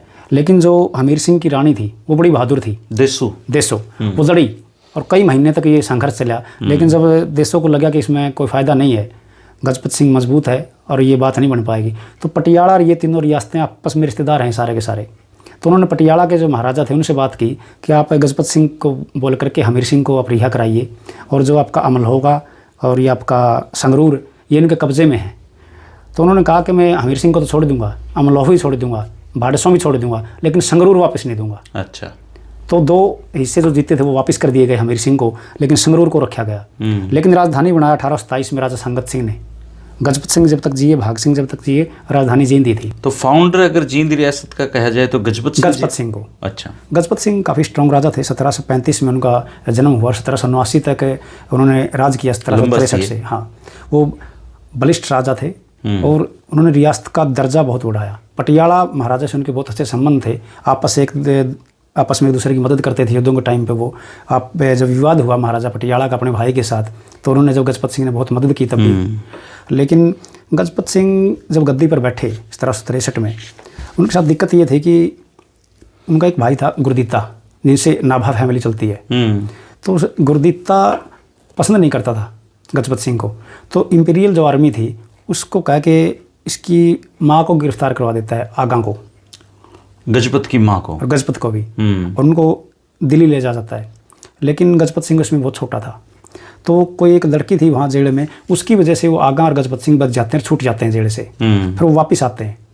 तो जब रियासत की स्थापना होने के बाद 63 में और आपके 1767 से 1770 3 साल ऐसे थे, उसके ऊपर 1.5 लाख रुपया उगाही का हुआ और वो दे नहीं पाया। तो जो आपके दीवान थे दिल्ली के, उन्होंने गजपत सिंह को गिरफ्तार कर लिया और वो उनको 3 साल जेल में रखा। वो अपने बेटे मेहर सिंह को जमानत के तौर पे दे के वहाँ से छूट जाते हैं और कई महीनों के बाद वो 3 लाख रुपए इकट्ठा करते हैं, हाँ, और दिल्ली पहुँचाते हैं, मेहर सिंह को छुटा के ले आते हैं। और उसके 1 साल बाद एक बड़ी महत्वपूर्ण घटना होती है कि जो दिल्ली के जो दीवान थे, उन्होंने झांसी के गवर्नर रहीम दाद खां को कहा कि आप जींद के राजा गजपत सिंह के ऊपर आक्रमण कर दें। और क्योंकि मजबूत हो रहा था, मजबूत था वो, और वो इस बात को पसंद नहीं करते थे। तो रहीम दाद खान के पास उत्साह ज़्यादा था लेकिन सेना कम थी। जब गजपत सिंह को इस बात का पता लगा कि भाई रहीम दाद खान आक्रमण करेगा, तो उन्होंने पटियाला के महाराजा से मदद मांगी। पटियाला से, नाभा से नहीं। अच्छा। नाभा के और जींद के संबंध हमेशा खराब रहे हैं। पटियाला से जींद रियासत के संबंध अब भी अच्छे थे, आखिरी तक भी, और शुरू में भी अच्छे थे। तो वहाँ से जो महाराजा के सेनापति थे दीवान नानूमल, वो 5000 की फौज लेके जींद आते हैं। रहीम दाद खां को हरा जाता है और उसको कत्ल कर दिया जाता है और बहुत बड़ा एरिया और कब्जे में आ जाता है। महाराजा पटियाला और दीवान नानूमल और गजपत सिंह, उन्होंने कई अभियान इकट्ठे किए। वो सहारनपुर तक भी आए और वहाँ भी गजपत सिंह गिरफ्तार हो जाते हैं। बहुत बड़ी अमाउंट, बहुत बड़ी राशि देकर उसको छुटवा जाता है, जमानत देके। हाँ, और आपका हिसार, महम, गोहाना, इनके ऊपर भी कब्जा हो जाता है। जब से आपके हाकिम को पता लगता है दिल्ली, भाई रहीम दाद खां को मार दिया गया है और कब्जा कर लिया, वो वहाँ से चलता सेना लेके, और जो बाद में एरिया इन्होंने जीते क्षेत्र, इनको वापस कर देता है, भाई आप अपनी बड़ी हदों में जो पहले थी रहीम दाद खां से पहले, उन्हीं हदों में आप रहिए। तब ये बात बनती है, इनकी मीटिंग होती है यहाँ पे, और तब सारे पक्षों को खुश करके सारा क्षेत्र ऐसे का ऐसा रख लिया जाता है। तो गजपत सिंह के पास संघर्ष बहुत किया उसने, लेकिन रियासत को किसी भी तरह उन्होंने बचा के रखा। उनके 3 लड़के थे, भाग सिंह, मेहर सिंह। मेहर सिंह तो 1780 में मर जाते हैं और ये आपके गजपत सिंह 1789 में मरते हैं, और उसके बाद गद्दी पर बैठते हैं भाग सिंह। अच्छा, उसके बाद भाग सिंह आते हैं। हाँ, दूसरे राजा भाग सिंह। भाग सिंह के अंग्रेजों से, ब्रिटिश से बहुत से संबंध रहे। अच्छा। रियासत का जो दायरा बढ़ा वो भाग सिंह के टाइम में बहुत ज़्यादा बढ़ा। उनके संबंध महाराजा रणजीत सिंह से थे, और जो आपका ट्रांस सतलुज समझौता है, वे सतलुज के उस तरफ महाराजा रणजीत सिंह रहेंगे, इस साइड में आप रहेंगे, मैं आपके एरिया में नहीं आऊँगा, आप मेरे एरिया में नहीं आएंगे। और ये जब भाणजे थे तो उनका माहौर रणजीत सिंह का भाग सिंह में भी था, गजपत सिंह में भी था। तो उसके बाद जब भाग सिंह गद्दी पर बैठे तो रणजीत सिंह ने कई गाँव लुधियाना के आसपास भाग सिंह को गिफ्ट किए, जिससे उनका रेवेन्यू बढ़ा। और भाग सिंह जब राज्य करते गए तो उनके सामने सबसे बड़ी समस्या थी जॉर्ज थॉमस, जो आपका जहाज पुल है हिसार में, कोठी है। तो जॉर्ज थॉमस ने बहुत तंग किया भाग सिंह को। 1798 से लेकर अपनी गिरफ्तारी तक 1802 तक, एक तक वो हर बार जींद के ऊपर आक्रमण करता रहा। एक ऐतिहासिक गांव है कसुहन, उसको भी जॉर्ज थॉमस ने जीत लिया था। एक बख्तमल के हवाले से लिखते हैं एल.एच. गरीफन, भाई ये गांव जींद रियासत का हिस्सा नहीं था, पटियाला रियासत का हिस्सा था, और पटियाला के महाराजा ने किसी को गिफ्ट कर रखा था। अच्छा। और लेकिन वो छीन लेता है थॉमस, वो जब उससे छीना हो जाता है थॉमस के पास, भाई मैं 7000 रुपये आपको दे दूंगा, लेकिन ये गांव मेरे को दिलाइए, मेरे को गिफ्ट किया था। और जॉर्ज थॉमस के ऊपर हमला करके उस गांव को छीन लेता है। लेकिन भाग सिंह को ये बात पसंद नहीं आई, उसने जॉर्ज थॉमस को ललकारा इस बात के लिए, और नारनंद होते हुए पड़ाव, एक गाँव भी वहाँ पर जहाँ पड़ाव किया, तो उसने जींद के ऊपर आक्रमण करे योजना बनाई। लेकिन जो पटियाला के राजा थे वो वहाँ नहीं पहुँच पाए, उन्होंने मदद भी मांगी भाग सिंह ने, भाई आइए आप मेरी मदद कीजिए। लेकिन उसकी समस्या यह थी कि वहाँ पंजाब में युद्ध चला हुआ था, वो उसमें बिजी थे। लेकिन उनकी जो बहन थी साहिब कौर, उन्होंने कहा कि ये हमारे रिश्तेदार भी हैं, हमारे इनसे आने जाना है, लेकिन मदद के लिए हमारे को जाना चाहिए। लेकिन साहिब सिंह ने ये बात नहीं मानी। तो जो साहिब कौर थी वो खुद आती है सेना लेके, कहती है मैं मदद करूँगी। लेकिन जब अचानक हमला हुआ तो सिख उत्साह में थे। नारानंद के पास जॉर्ज थॉमस से टक्कर हो जाती है। लेकिन जब सिखों ने कैंप लगाया, एक रात ऐसा हुआ कि तेज़ आंधी आई और उनको लगा कि किसी ने आक्रमण कर दिया है। वो थे लुटेरे, तो सिखों का जो माल था, रसद था वो लुटेरे लूट ले गए नारानंद के पास। और जॉर्ज थॉमस से पीछे हटा, और जब मौका लगा कि सिख वापस जा रहे हैं तो उसने पीछे मुड़ के एकदम आक्रमण कर दिया जींद की फौज के ऊपर। तो जींद की फौज का बहुत नुकसान हुआ। लेकिन जॉर्ज थॉमस स्थिति को समझता था, उसने वापस कैंप वहाँ से उठाया और नारानंद से होता हुआ आपका जहाजगढ़ आ जाता है और हाँसी में रुकता कई महीने। कोठी भी है उनकी। हाँ, जहाजपुल कोठी है, हाँसी में जहाज, उसका नाम बदल दिया गया बाद में। लेकिन भाग सिंह का रेवेन्यू और एरिया गजपत सिंह से ज़्यादा था। अच्छा, उसने बड़ा कर लिया तो काफ़ी गांव उसको मिले। और वो अंग्रेज़ों का इतना भगत था कि 1803, 4, 5 में एम वाइट उनको भूमि का सर्वेक्षण भी कराया उन्होंने। अच्छा, परमिशन दिया। और वो उस पर भी किसी गांव में हमला हो गया था, एम वाइट पे भी। एम वाइट पे भी हमला हुआ, वो पटियाला में हुआ, इसलिए वो सर्वेक्षण रोक दिया गया। लेकिन अच्छा, वो भूमि का सर्वेक्षण था। भूमि का सर्वेक्षण था वो। उसके बाद क्या हुआ, जो जनरल लेक थे वो भाग सिंह को सबसे बड़ा अच्छा मित्र कहते थे। उसने लुधियाना के पास जो एरिया रणजीत सिंह से मिला था, अंग्रेज़ों ने कहा कि हम यहाँ एक छावनी बनाना चाहते हैं। वो खुद लुधियाना जाते हैं और वो एरिया जनरल ऑक्टर नॉलेज के ऊपर आपने पहले भी काफ़ी लिखा है, उनके साथ वहाँ तक गए। लेकिन वो इस लुधियाना को इसलिए देने के लिए राज़ी थे कि उनको ये उम्मीद थी कि आपको पानीपत या करनाल मिलेगा। इच्छा उनकी करनाल की थी, लेकिन उनको यह था पानीपत तो एटलीस्ट कम से कम मिल ही जाएगा। लेकिन वो लुधियाना भी गंवा बैठे और पानीपत करनाल भी नहीं मिला। तो इसका बहुत दुख उनको था। लेकिन भाग सिंह को 1813 में लकवा मार जाता है और वो राज्य करने के लायक नहीं रहते। सारा जो राज्य का कामकाज था वो फतेह सिंह देखता था, उनका बेटा। क्योंकि प्रिंस प्रताप सिंह को अंग्रेज पसंद नहीं करते थे। प्रिंस प्रताप सिंह विद्रोही स्वभाव का था और वो ब्रिटिश को पसंद नहीं करता था, और ब्रिटिश को इस बात का पता था। भाग सिंह ने अपनी वसीयत भी लिखवाई, उसमें यह भी कहा भाई जो राजा बनेगा वो प्रिंस प्रताप सिंह बनेगा। लेकिन अंग्रेज़ों के सामने जो वसीयत रखी गई लकवे के बाद, तो उन्होंने उसको मानने के लिए मना कर दिया, भाई ऐसा नहीं हो सकता, जो राजा बनेगा वो फतेह सिंह ही बनेगा। लेकिन जब रानी सौभराई को ये चार्ज दिया जाता है कि आप ये कार्य देखेंगी जब तक इस फैसला नहीं हो जाता इस काम का, और 1819 में जब भाग सिंह की मृत्यु हो जाती है और प्रिंस प्रताप सिंह को लगता है कि अब राज्य तेरे हाथ में नहीं आएगा, तो विद्रोह उतारू जाते हैं। तो जून 1814 में उन्होंने बहुत बड़ा विद्रोह किया जो 6 महीने तक कम से कम चला। एक रात उसने दिल्ली के किले पे हमला किया और किलेदार और रानी सौभराई और जैसी राम इन तीनों का कत्ल कर देता वो। उस दिन सौभाग्य से फतेह सिंह किले में नहीं थे, नहीं तो वही मारे जाते। और ये जब फतेह सिंह को इस बात का पता लगा, उन्होंने ब्रिटिश से बात की, वहाँ से फ़ौज मंगवाई गई दिल्ली से और कहा गया इससे प्रिंस प्रताप सिंह को किसी तरह गिरफ्तार कीजिए। जब दिल्ली की फ़ौजें यहाँ पे आई और ये फतेह सिंह की फ़ौज, दिल्ली की रियासत की फ़ौज, तो वो यहाँ से कूच कर जाता है भटिंडा की तरफ होता हुआ।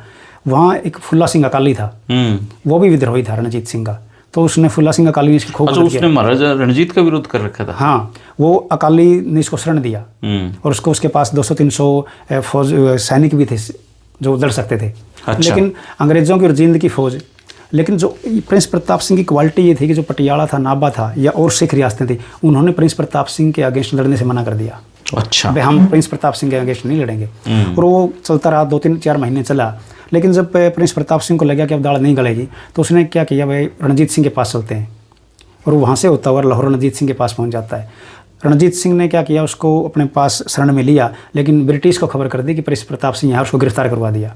1816 में उसकी डेथ हो जाती है दिल्ली में ही, जब कैद था वो, और राजा बनते हैं फतेह सिंह। फतेह सिंह ने कोई खास नहीं किया, 3 साल ही राज कर पाया।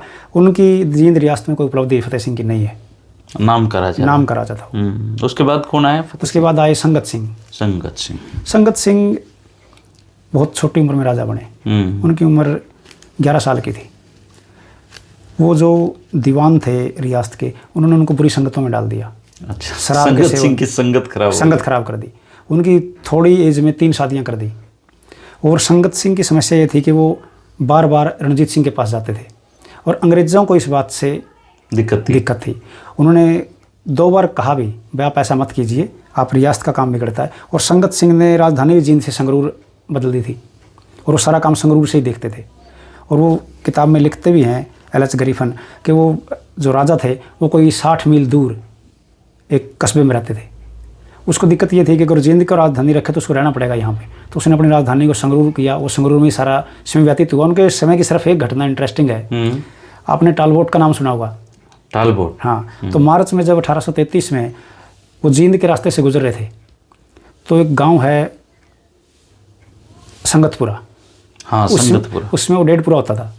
तो वहाँ पे टोलबेट की टुकड़ी के ऊपर हमला हो जाता है और वो हमला इस प्रकार से किया गया कि उनको इस प्रकार के हमले की जींद रियासत में, जो उनकी सरप्रस्त उम्मीद भी नहीं थी, तो उसमें काफ़ी चोटें आई, लेकिन किसी न किसी तरह टोलबेट बच के निकल पड़ते हैं और दिल्ली पहुंच जाते हैं। जब संगत सिंह को और दीवान सिंह को तलब किया गया, भाई आपकी रियासत के गांव की हद में हमारी टुकड़ी के ऊपर हमला हुआ है, तो संगत सिंह ने दीवान सिंह को बुलाया, भाई ये मामला देखिए क्या है। तो उन्होंने सलाह करके कहा कि हम ऐसी एक रिपोर्ट दिल्ली देंगे। तो उन्होंने एक ऐसी रिपोर्ट धर्मेंद्र भाई तैयार की कि जींद की हद में इस नाम का कोई गांव ही नहीं है। तो उन्होंने गांव का नाम बदल के संगतपुरा कर दिया। अच्छा, डेढ़पुरा से संगतपुरा, और संगत सिंह के नाम पे ही। लेकिन अंग्रेजी इस बात से सहमत नहीं थे। उन्होंने कहा कि उसको आप पकड़िए, जिसने रिपोर्ट तय की उसके खिलाफ कार्रवाई कीजिए। तो अंग्रेज़ों के दबाव में दीवान सिंह को निकाल देता है संगत सिंह। वो अपने मामा के वहाँ चला जाता है, तब किसी तरह जाके संगत सिंह की जान बचती है। 1826 और 27 में 2 बार संगरूर गए संगत सिंह, लाहौर गए महाराजा रणजीत सिंह से मिलने, और कम से कम 25,000 रेवेन्यू के गांव उनको इनाम में मिले। एल.एच. गरीफन हालांकि उसकी लाहौर यात्राओं को फिजूल खर्ची दिखाता है, लेकिन ऐसा नहीं था। 25,000 रुपये की इनकम के उसको गांव भी मिले। उसका थोड़ा सा कार्यकाल था और 1834 में वो एक्सपायर हो जाते हैं। संगरूर के पास बसई एक गाँव है, वो 2 नवंबर को उन्होंने काफ़ी शराब पी थी और वो रात को ही बीमार हुए, लेकिन वहाँ से चले तो 3 नवंबर की सुबह उनकी मृत्यु हो जाती है। वो पहुँच नहीं पाए संगरूर, रास्ते में बसई गाँव में। अच्छा, इस किताब में बहुत आपा एक शब्द है ना, बचपन से सुनते आए हैं, जैसे कोई रोड़ा सा मचा रहे, क्यों गल्लू घारा मचा रखे है भाई। तो इस किताब में पढ़ के पता चला कि गल्लू घारा एक्चुअल में क्या था।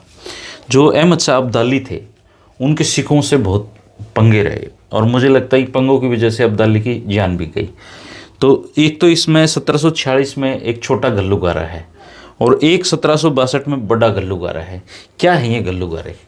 ये पंजाबी का शब्द है। 1746 में जब अहमद शाह अब्दाली ने हमला किया, पानी लोग नहीं सारे हमलों में सिखों का बहुत नुकसान हुआ। अगर इस देश में आप शहीदी की बात करोगे तो गुरु गोविंद सिंह और बंदा बहादुर के बाद सिखों का नेतृत्व करने वाला कोई बचा नहीं था। जब गुरदास नांगल से आपके बंदा बहादुर गिरफ्तार हो जाते हैं, अब्दुल समद खान उसको गिरफ्तार कर लेता है, तो 780 साथियों के साथ उनको दिल्ली लाया जाता है, जहाँ एक एक करके उनको कत्ल किया जाता है। उसके बाद सिखों के सामने समस्या नेतृत्व की थी, और अहमद शाह अब्दाली का आने का जो रास्ता था हिंदुस्तान में, उसने 8 अभियान हिंदुस्तान के खिलाफ किए। अच्छा, 9वें की भी तैयारी थी, लेकिन वो झेलम से वापस लौट जाता है। जब पहला उन्होंने हमला किया 1746 में, उनमें 10,000 सिख मारे गए। अच्छा, और उसको नाम दिया गया छोटा गल्लू घारा। 62 की जो आपने जिक्र किया, 62 में लाहौर से चलता है वो आक्रमण करने के लिए अमृतसर, और वहाँ से अमृतसर से आगे जब कूच करता है, गांव है कूप, संगरूर मलेरकोटला के पास, वहाँ काफ़ी सिख अपने बच्चों के साथ, उसमें बूढ़े भी थे, औरतें भी थी, उनको चारों तरफ से घेर लिया जाता है। अब उनके हथियार किसी जगह उन्होंने छिपा रखे थे, वो निहत्थे थे, तो वहाँ पे हमला करके हज़ारों सिखों को काट दिया जाता है। और ये सिख इतिहास में इसको कहा गया वड्डा गल्लू घारा। अहमद शाह अब्दाली की दिक्कत ये थी कि 1762 में एक बार नहीं, उन्होंने सिखों को 2 बार रौंदा। 1762 में अप्रैल में ये गल्लू घारा हुआ, और 62 में अक्टूबर में वो दिवाली के दिन फिर हमला कर देता अमृतसर पे। और अहमद शाह अब्दाली भी बर्बर शासक था। स्वर्ण मंदिर का काफ़ी नुकसान किया। स्वर्ण मंदिर को उसने 2 बार उसमें भूसा भरवाया, मरे हुए पशुओं को डलवाया, लेकिन उसकी ज़िंदगी का अंत भी वहीं से हुआ। एक रोज़ बताते हैं कि जब वो स्वर्ण मंदिर में था, गोल्डन टेम्पल में, वहाँ वो मीनार को उड़ाने के प्रयास में था, उसमें बारूद लगा के बताते हैं कि ईंट उसके एक नाक पे लगी, पता नहीं कहाँ से आई, और वो घाव उसका ऐसा नासूर बना कि उसकी मौत का कारण ही बना। उसी घाव में ही मर गया वो। उसने कहता कि बहुत प्रयास किए, बहुत वैद्य उसने बुलाए, लेकिन उस घाव का इलाज कोई नहीं कर पाया। लेकिन सबसे बड़ी बात यह है कि अहमद शाह अब्दाली को हिंदुस्तान के अभियान करने का चाव इसलिए था मैं थोड़ा पीछे लेके आपको जाता हूँ। 1739 में जब नादिर शाह ने आक्रमण किया तो नादिर शाह की फौज में अमीन शाह अब्दाली सेनापति बन के आया था 39 में। अच्छा। जो करनाल की लड़ाई बोलते हैं।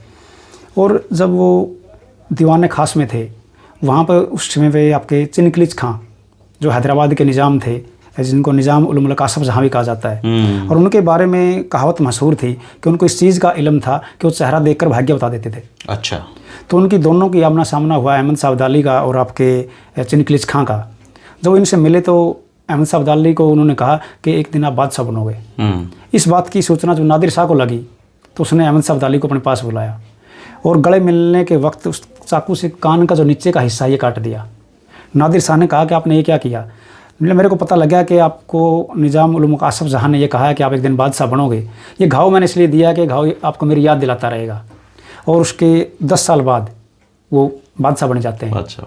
नादिर शाह का कत्ल हो जाता है, लेकिन जो घाव उनको स्वर्ण मंदिर में मिला उसके 10 साल बाद 1772 में 62 के बाद अहमद शाह अब्दाली की भी मृत्यु हो जाती है। 9वें अभियान में भी इतना उसके पास जमजमा तोप थी जो पानीपत की लड़ाई में गई। उनको शाह नज़ीर ने बनाया था लाहौर में। जमजमा तोप पानीपत की लड़ाई में इस्तेमाल हुई थी। 2 तोप थी वो, एक वापस जब गाड़ डूब भी जाती है नदी में, जब अहमद शाह अब्दाली क्रॉस कर रहा था, वो शाह नज़ीर ने बनाई थी जो लाहौर का रहने वाला था। अच्छा। हिंदुओं से जो जजिया करके टाइप कर लिया जाता था गैर मुस्लिमों से, उसमें अगर कोई पैसे नहीं दे पाता था तो बर्तन आपको पता उसमें तांबे इसके आते थे, उसको पिघला के बनाता था। उसका वजन, उसका दायरा, सारी बातें उसमें लिखी हुई हैं। उस तोप को बाद में अहमद शाह अब्दाली के जाने के बाद भंगिया वाली तोप भी कहा गया। अच्छा। जो भंगी मिसल थी कुछ दिन उनके पास भी रही। उसके बाद वो आपके महाराजा रणजीत सिंह के पास भी रही। कई अभियानों में उसको उन्होंने प्रयोग किया। जमजमा तोप शाह नज़ीर की बनाई हुई थी वो। उसने काफ़ी युद्ध भी जीते। काफ़ी युद्ध जीते उस तोप से। बंदा बहादुर सिंह से भी मुझे लगा आप भी काफ़ी प्रभावित रहे हैं किताब में ना। बंदा सिंह बहादुर की शहीदी बहुत बड़ी है। उनको कहते हैं कि उनका जन्म राजौरी में हुआ था, लेकिन इनके वक्तव्यों इसके बारे में जो किताबें मैंने पढ़ी, मेरे को लगता है इनका जन्म हरियाणा में हुआ था। क्योंकि इनका इनके ज़्यादा समर्थक हरियाणवी थे। जब इन्होंने ये जाना था पंजाब में तो शेरी खांडा जो आपका गाँव है ये उसका मुख्यालय था, और यहाँ कम से कम 5 से 6 हज़ार युवकों की उसने भर्ती की और यहीं से होता हुआ गुरदास नांगला तक पहुँचा। लेकिन आपके जकरिया खान हो, यहा खान हो, जो पंजाब के और लाहौर के गवर्नर रहे, और बाद में जब अब्दुल समद को स्पेशल भेजा गया दिल्ली से कि आप बंदा सिंह बहादुर को काबू कीजिए। इसका इंसिडेंट ये है कि बंदा सिंह बहादुर को जब गिरफ्तार कर लिया जाता मार्च में गुरदास नांगल से, उस किले में ये भूखे रहे, लड़े, इनके पास अन्न समाप्त था, ये अंतिम सांस तक लड़ते रहे। लेकिन जब कुछ उपाय नहीं बचा, उन्होंने कहा भूखा मरने से अच्छा है कि हम लड़के मरे।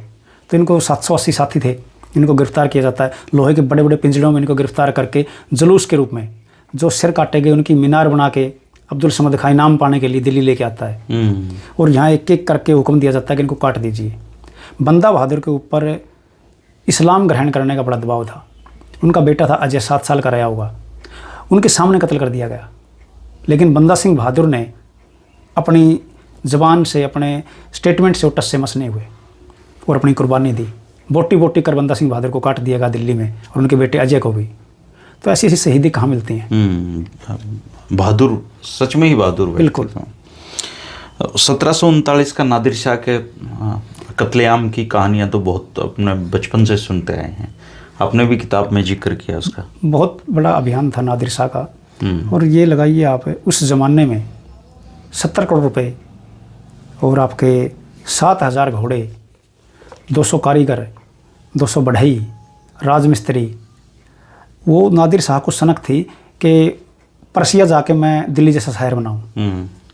तो जब जाते टाइम यहाँ 70 करोड़ रुपए लेके गया उस ज़माने में वो, और वो 57 दिन रुका दिल्ली में वो। लेकिन उसमें नादिर शाह से ज़्यादा शाह या आपका मोहम्मद शाह रंगीला था उसमें, वो रंगीला ही था।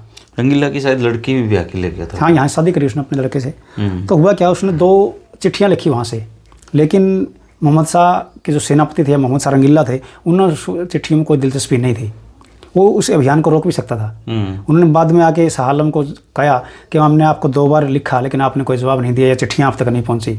तो वो लाहौर से होता हुआ आपके करनाल तक यहाँ बीचों बीच के रास्ते से आता है। और जब आपके दिल्ली में वो एंटर करता है, करनाल में दोनों की भिड़ंत हो जाती है अग्रिम दस्ते की। नादिर शाह तो ईरान का था ना? हाँ, ईरान का। तो जब मुग़लों की फ़ौज थी शाह आलम को ये उम्मीद थी कि जो आपके सेनापति हैं उन्होंने औरों से ही बात की, लेकिन नादिर शाह ने जो और आसपास के राजे रजवाड़े थे जो अफगान टाइप थे, उन्होंने उनको काबू करने के लिए उनको तोड़ दिया और जंग में उन्होंने मुगलों का साथ नहीं दिया और ये बुरी तरह हार जाते हैं। बताते हैं कि इनको शाह आलम को बुलाया गया वहाँ पे करनाल में जहाँ कैंप लगा हुआ था, तो शाह आलम से दोस्ती का हाथ भी बढ़ाया, लेकिन शाह आलम के पास उसके सामने समर्पण करने के अलावा कोई चारा नहीं था और बहुत शाही शान में वो करनाल से दिल्ली पहुँचता है बड़े अभियान के साथ। उसके कम से कम 15,000 फौजी अग्रिम दस्ते के रूप में दिल्ली में प्रवेश कर जाते हैं और जब अगले दिन का होता है नमाज उसके नाम से पढ़ी जाती है, वो रुकता है वहाँ पे, लेकिन किसी तरह का अफवाह फैल जाती है भाई नादिर शाह मारा गया बाहर शहर में। और उसके बाद नादिर शाह के सैनिक जो लूट कर रहे थे दिल्ली में, वहाँ के जो स्थानीय नागरिक थे दिल्ली के, वो हमला कर देते हैं उनके सैनिकों के ऊपर। जब इस बात की खबर नादिर शाह तक पहुँचती है, वो खड़ा होकर देखता है लाल किले से, तो वो देखता है कि उसके ऊपर गोली चल जाती है। तो उसने क्या किया, कत्लेआम का आदेश कर दिया और इतने लोगों को बुरी तरह काट दिया गया। कोई घर ऐसा नहीं था जहाँ डेड बॉडी ना हो। तो उस कत्लेआम के बाद जब नमाज नादिर शाह के नाम पे पढ़ी गई, वो एक बादशाह के रूप में था हिंदुस्तान में, तो उन्होंने जितने आसपास के राजे थे चाहे निज़ाम थे, सबसे पैसा मंगवाया, जो कुछ था हीरे जवाहरात सब कुछ, और सब अपने पास जमा कर लिया। लेकिन इसमें सबसे खास बात ये रही कि जब वो दिल्ली में था तो एक नर्तकी थी कोई, उसने बहुत अच्छा नृत्य किया, तो उसको 4,000 का इनाम उसने दिया और कहने लगा आप मेरे साथ वहीं चलोगे ईरान। लेकिन उन्होंने एक मुखबिरी की, जब आखिरी में उसको कहा भाई मैं राज्य करने के लिए नहीं आया यहाँ पे, मैंने जो लेना था ले लिया, अब मैं अपने वतन वापस लौटूंगा। लेकिन एक लड़की ने उसको बता दिया जो कोहिनूर आपका है, वो अपने उसमें रखता था ताज में, मोहम्मद सारंगीला इधर रखता था। हाँ, तो जब आखिरी उसका रास्ता बचा, उसने कहा भाई चलो हमने समझौता कर लिया, राजा आप ही रहेंगे, तो हम पगड़ी बदल लेते हैं, भाई बन जाते हैं। हाँ, तो वो अपने वाली पगड़ी उसको देता है, उस वाली अपने सिर पर रख लेता है। तो कोहिनूर भी बाहर से जाता रहता है। जितनी पीढ़ियों ने मिलकर धन संपदा इकट्ठी की मुगलों की, एक झटके में नादिर शाह लेगा। पानीपत का युद्ध तीसरा मराठों के बीच में हुआ कि छोटा सा युद्ध था, आपने जैसा किताब में जिक्र किया है, बहुत बड़ा युद्ध नहीं था ये। मैंने इसलिए किया कि फिर इसका बुक का कॉन्सेप्ट चेंज हो जाएगा। हाँ। अगर पानीपत के युद्ध पे लिखना हो तो फिर एक स्पेशल लिखा जा सकता है। पानीपत का युद्ध अहमद शाह अब्दाली की किस्मत तेज थी, मैं कह सकता हूँ। मराठों की फौज बहुत शक्तिशाली थी, सदाशिव भाव, ऐसी स्ट्रॉन्ग सेना के सामने भी अहमद शाह अब्दाली जीत जाता है। उसके कई कारण थे। अगर इतिहास में आप जाओगे, महाराजा सूरजमल ने मना किया था मराठों को, भाई मौसम नहीं है, 14 जनवरी की बात है, संक्रांत की, भाई यहाँ सर्दी है दिल्ली में, तो मानी नहीं सलाह, आप नहीं मानी नहीं गई। उनको घमंड था बहुत ज़्यादा। उन्होंने कहा भी था कि हम आपके भरोसे जंग लड़ने नहीं आए यहाँ। और ये आपके सूरजमल के जो दीवान थे रूपाराम कटारी, और वो कैंप छोड़ देते हैं इनका मीटिंग में से, बड़ी मुश्किल बच के निकलते हैं। तो अहमद शाह अब्दाली के साथ मराठों ने अकेला लड़ने का किया, भाई हम लड़ेंगे आपके साथ। और ये लगाइए आप कोई 3.5 या 2.5 बजे तक जंग खत्म हो जाती है। और जो काशी राज थे मराठों के पंडित, उन्होंने जब इस जंग का पुन्ना में बताया भाई जंग खत्म हो चुकी है, हम हार चुके हैं, उसने कहा था 2 मोती टूट गए, मोहरें की 27 मोहरें नष्ट हो गई, चांदी और सोने और चांदी का कितना नुकसान हुआ कुछ कहा नहीं जा सकता। तो उनके जो जर्नल थे खुद मारे जाते हैं सारी। वो ये भी कहता है कि महाराष्ट्र में कोई ऐसा परिवार नहीं था जिसका एक सदस्य या संपूर्ण परिवार खत्म ना हुए हों। उसके बाद भी जब जंग में हार हो जाती है, इनके बीवी बच्चे, सूरजमल ने महाराजा ने ये भी कहा था कि आप बीवी बच्चों के साथ युद्ध में मत जाइए, आप इनको यहाँ भरतपुर के किले में रख दीजिए, या आप कहाँ सर्वाइव नहीं कर पाएंगे आप वहाँ पर इनके साथ। लेकिन हार जाने के बाद भी बताते हैं कि वो महारानी किशोरी, उनका इलाज किया, भरतपुर के किले में उनको रखा और अपने सैनिक भेज करके उनको सुरक्षित पुन्ना पहुँचाया।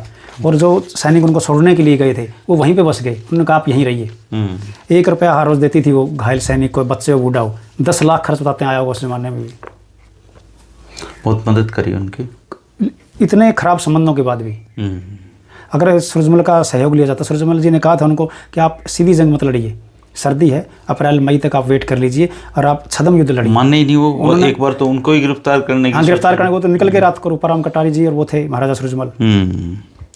राजा स्वरूप सिंह कैसे शासक थे जींद रियासत के? राजा स्वरूप सिंह ने अच्छा राज्य किया और रियासत का जो दर्जा किसी में भाग सिंह के समय में बढ़ा था उसको भी 3 गुना बढ़ाया। और इसलिए बढ़ा पाया कि उनके ब्रिटिश से बहुत अच्छे संबंध रखे उन्होंने। उनका एक ऊँटों वाला किस्सा है ना? ऊँटों वाला किस्सा है, वो 1845 की बात है। 1837 पे गद्दी में बैठे थे वो। सरहिंद डिवीज़न के लिए 150 ऊँट चाहिए थे अंग्रेज़ों को। लेकिन स्वरूप सिंह ने कोई परवाह नहीं की। जब अंग्रेज़ों को पता लगा तो उसको 10,000 रुपये का जुर्माना ठोक दिया। लेकिन आगे के अभियानों में उन्होंने बहुत बढ़ चढ़ के उन्होंने मदद करी, तो 10,000 रुपये का जुर्माना तब काटा जाता है उसका, भाई छोड़ दीजिए इनको। एक बड़ा विद्रोह हुआ लिजवाना का उस टाइम, वो बहुत मशहूर विद्रोह है। 2 नंबरदार थे, भूरा व निगाहिया दलाल। ये एक थे लाला कंवर सेन, गढ़ मुक्तेश्वर के रहने वाले थे उत्तर प्रदेश के। वो गए हुए थे किसी गांव में और वहाँ सारे नंबरदार इकट्ठा थे, तो उन्होंने बहुत अपशब्द नंबरदारों के लिए प्रयोग करे। भूरा और निगाहिया की आपस में बनती नहीं थी, कई वर्षों से बोलचाल बंद थी। हाँ, लेकिन जब इस प्रकार के अपशब्द उन्होंने पंचायत में सुने, और वो भूमि के मामले ही गए हुए थे, लोग किसान उसका विरोध कर रहे थे। जब उन्होंने कहा कि उनका कोई काम था, उन्होंने कहा कि आप अगले दिन आइए। जब बार बार उन्होंने कहा तो उन्होंने कहा कि ऐसे अपशब्द बोले कि दोनों कुछ विरोध वहाँ नहीं कर पाए, लेकिन रास्ते में आते आते दोनों बहुत रोए। एक मंदिर है वहाँ पे लिजवाना में, काफ़ी बड़ा गाँव था, 16 नंबरदार बताते होंगे उस टाइम पर भी, और वो दोनों बतलाए, और जो गिला शिकवा उनका था वो दूर हुआ और दोनों मिलके बहुत रोए। उन्होंने कहा भाई हम इस प्रकार के अपशब्द नहीं सुनेंगे और इसका जवाब हम देंगे। तो एक योजना बनाई गई लाला कंवर सेन को मारने की। अगले दिन भी लाला कंवर सेन, रियासतों का ज़माना था और जिसकी राजा से ठीक बनती हो वो भी अपने आप को बादशाह से कम नहीं समझता था। लाला कंवर सेन बहुत बड़े घमंड में थे, और जैसे ही उन्होंने चौपाल में एंटर किया, अचानक उनके ऊपर हमला हो जाता है और उनको कत्ल कर दिया जाता है। इस घटना में एक चरित्र ऐसा भी है जिसका नाम था भोली, एक लड़की थी भोली। उनके आज भी लोकगीतों में किस्से हैं कि शेर बाजरा झोली में और 16 काटे भोली ने। तो बड़ी बहादुर लड़की थी। और उस जंग के बाद, ये विद्रोह नहीं था, जंग के ये मतलब 2 विद्रोह हुए। एक महाराजा रघुवीर सिंह के टाइम में दादरी का विद्रोह, सांगवानों का, और एक ये विद्रोह, ये 1857 की क्रांति के बाद का विद्रोह कहा जाता है, या छोटी क्रांति कह लीजिए, और वो 1854 वाला 1857 की क्रांति से पहले छोटी क्रांति। तो ये 6 महीने लग गए स्वरूप सिंह को। जब इस बात की सूचना रियासत में पहुंची स्वरूप सिंह के पास कि लाला कंवर सेन को कत्ल कर दिया गया है, तो उन्होंने गाँव पर चढ़ाई करने का आदेश कर दिया। इनको गिरफ्तार करने के प्रयास किए गए, लेकिन सारे गांव के आसपास के जो गवांड थे, सारे लोग इकट्ठा हुए और राजा स्वरूप सिंह का विरोध करने का फैसला लिया गया। और जब स्वरूप सिंह के पास ये सूचना पहुंची कि भाई लोग मानेंगे नहीं, ये विद्रोह लंबा चलेगा, तो उन्होंने ब्रिटिश के पास सूचना भेजी कि आप एक सैनिक टुकड़ी जींद के लिए भेजिए। वो सैनिक टुकड़ी आती है यहाँ पे, और गाँव वालों ने सारा प्रबंध किया, पशुओं के लिए चारा वगैरह पूरी बाड़बंदी गाँव की कर दी। तो उन्होंने तोप लगाई और तोप से गांव के अंदर गोले बरसाने शुरू किए, जिससे गांव का बहुत नुकसान हुआ, मवेशी पशु मारे गए। और जब ये लंबा चला तो खाने की किल्लत हो गई और गांव के अंदर कोई ऐसी व्यवस्था नहीं कि बाहर जाके ले आ जाए। जो लंबे तक चलता रहा तो स्वरूप सिंह ने कहा कि आप गिरफ्तार हो जाइए, मैं आपको माफ़ कर देंगे। और इस प्रकार की बात स्वरूप सिंह ने ब्रिटिश से की भी थी। लेकिन जब काड़ुआ में कैंप था स्वरूप सिंह का, तो वहाँ खाप पंचायत के द्वारा ये सहमति बनी जाती है कि हम भूरा व निगाहिया को आपको सौंप देंगे, बशर्ते कि उनको किसी प्रकार की सज़ा नहीं दी जाए, अच्छे आचरण के लिए। लेकिन जब उनको सौंप दिया जाता है, किताब में ये भी लिखा है कि स्वरूप सिंह ने काफ़ी प्रयास किया उनको बचाने का, लेकिन ब्रिटिश इस बात के लिए सहमत नहीं थे, मार दिया, उनको फांसी तोड़ दिया गया। तो ऐसे उदाहरण कहाँ मिलेंगे आज? भूरा निगाहिया पे लोकगीत भी बहुत बने, बहुत लोकगीत हैं। उनको उसके बाद 7 लिजवाने बसे, अलग अलग गाँव खाली कर दिया गया, और जो गोले बरसाए गए उसके मलबे से आपको जो किला जफरगढ़ का जो किला था, जो रोड के ऊपर था, उसको बनवाया था इस विद्रोह के बाद, क्योंकि उसको लगता था कि ये विद्रोह दोबारा भड़क सकता है। और लिजवाना में एक चौकी भी स्थापित की गई और वहाँ से वो देख रेख करते थे। और जब 57 की क्रांति हुई उसमें स्वरूप सिंह ने अंग्रेज़ों की दिल खोल के मदद की। एल.एच. ग्रिफिन लिखते हैं कि पहले राजा थे जो खुद जंग में शामिल रहे। इन्होंने ये आपका अलीपुर की लड़ाई, अंग्रेजों के पिट्ठू कहा जाता है। हाँ, पिट्ठू, बिल्कुल। इनके ऊपर तो 57 की क्रांति के बाद इतने उपहार है, इतने इनाम इनको दिए गए, किसी भी राजा को नहीं मिले। तो इन्होंने अलीपुर की लड़ाई में बागपत का कश्ती ये पुल था उसको बनाने में मदद करी। करनाल में जो जीटी रोड के ऊपर ब्रिटिश की टुकड़ियाँ थी उनकी मदद की। और एक समय में रोहतक का कार्यभार भी अस्थायी तौर पर राजा स्वरूप सिंह को दे दिया गया था। 800 सैनिकों के साथ पहुँचे थे और कितने मन घी, कितने बैल, कितने घोड़े, कितने छकड़े और अनाज, दालें, दिल खोल के मदद की ब्रिटिश की। और ब्रिटिश ने भी इस बात को माना कि राजा स्वरूप सिंह अगर समय पर हमारी मदद नहीं करते तो युद्ध में हमारी पोजीशन कुछ भी हो सकती थी। लेकिन जब 1857 क्रांति ख़त्म हो जाती है उसके बाद स्वरूप सिंह रुख करते हैं ब्रिटिश का, तो इनको बुलाया जाता है। पटियाला और नाभा के राजा भी वो मदद नहीं कर पाए जो जींद के राजा स्वरूप सिंह ने की। तो दिल्ली इनको तलब किया जाता है। पहले इनको कोई 50 लाख का रेवेन्यू का एरिया यहाँ आसपास दिया जाना था, लेकिन पटियाला रियासत बड़ी थी, उसका रुतबा भी बड़ा था, वो उस वजह से संभव नहीं हो पाया।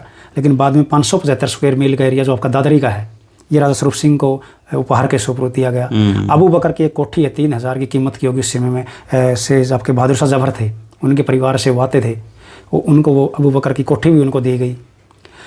स्वरूप सिंह की उस समय में ब्रिटिश की सत्ता ऐसी चलती थी, उन्होंने जो खराब सिचुएशन के गांव थे, जैसे आप गांव बदली भी करे, गांव बदली की, उन्होंने रियासत को ऐसा मेंटेन कर लिया अंग्रेजों से, कापड़ो, खरकपुनिया, ज्ञानपुरा, कापड़ो, खरकपुनिया, और ये सारे के सारे गांव, एक ये इसमें गांव लिख रखा है, स्पेलिंग गलत है एल एस ग्रिफिन की किताब में, वो जंडलाना लिखा हुआ, जंडलाना नहीं संदलाना मिलेगा, संदलाना। हाँ, तो ये 12 गाँव थे।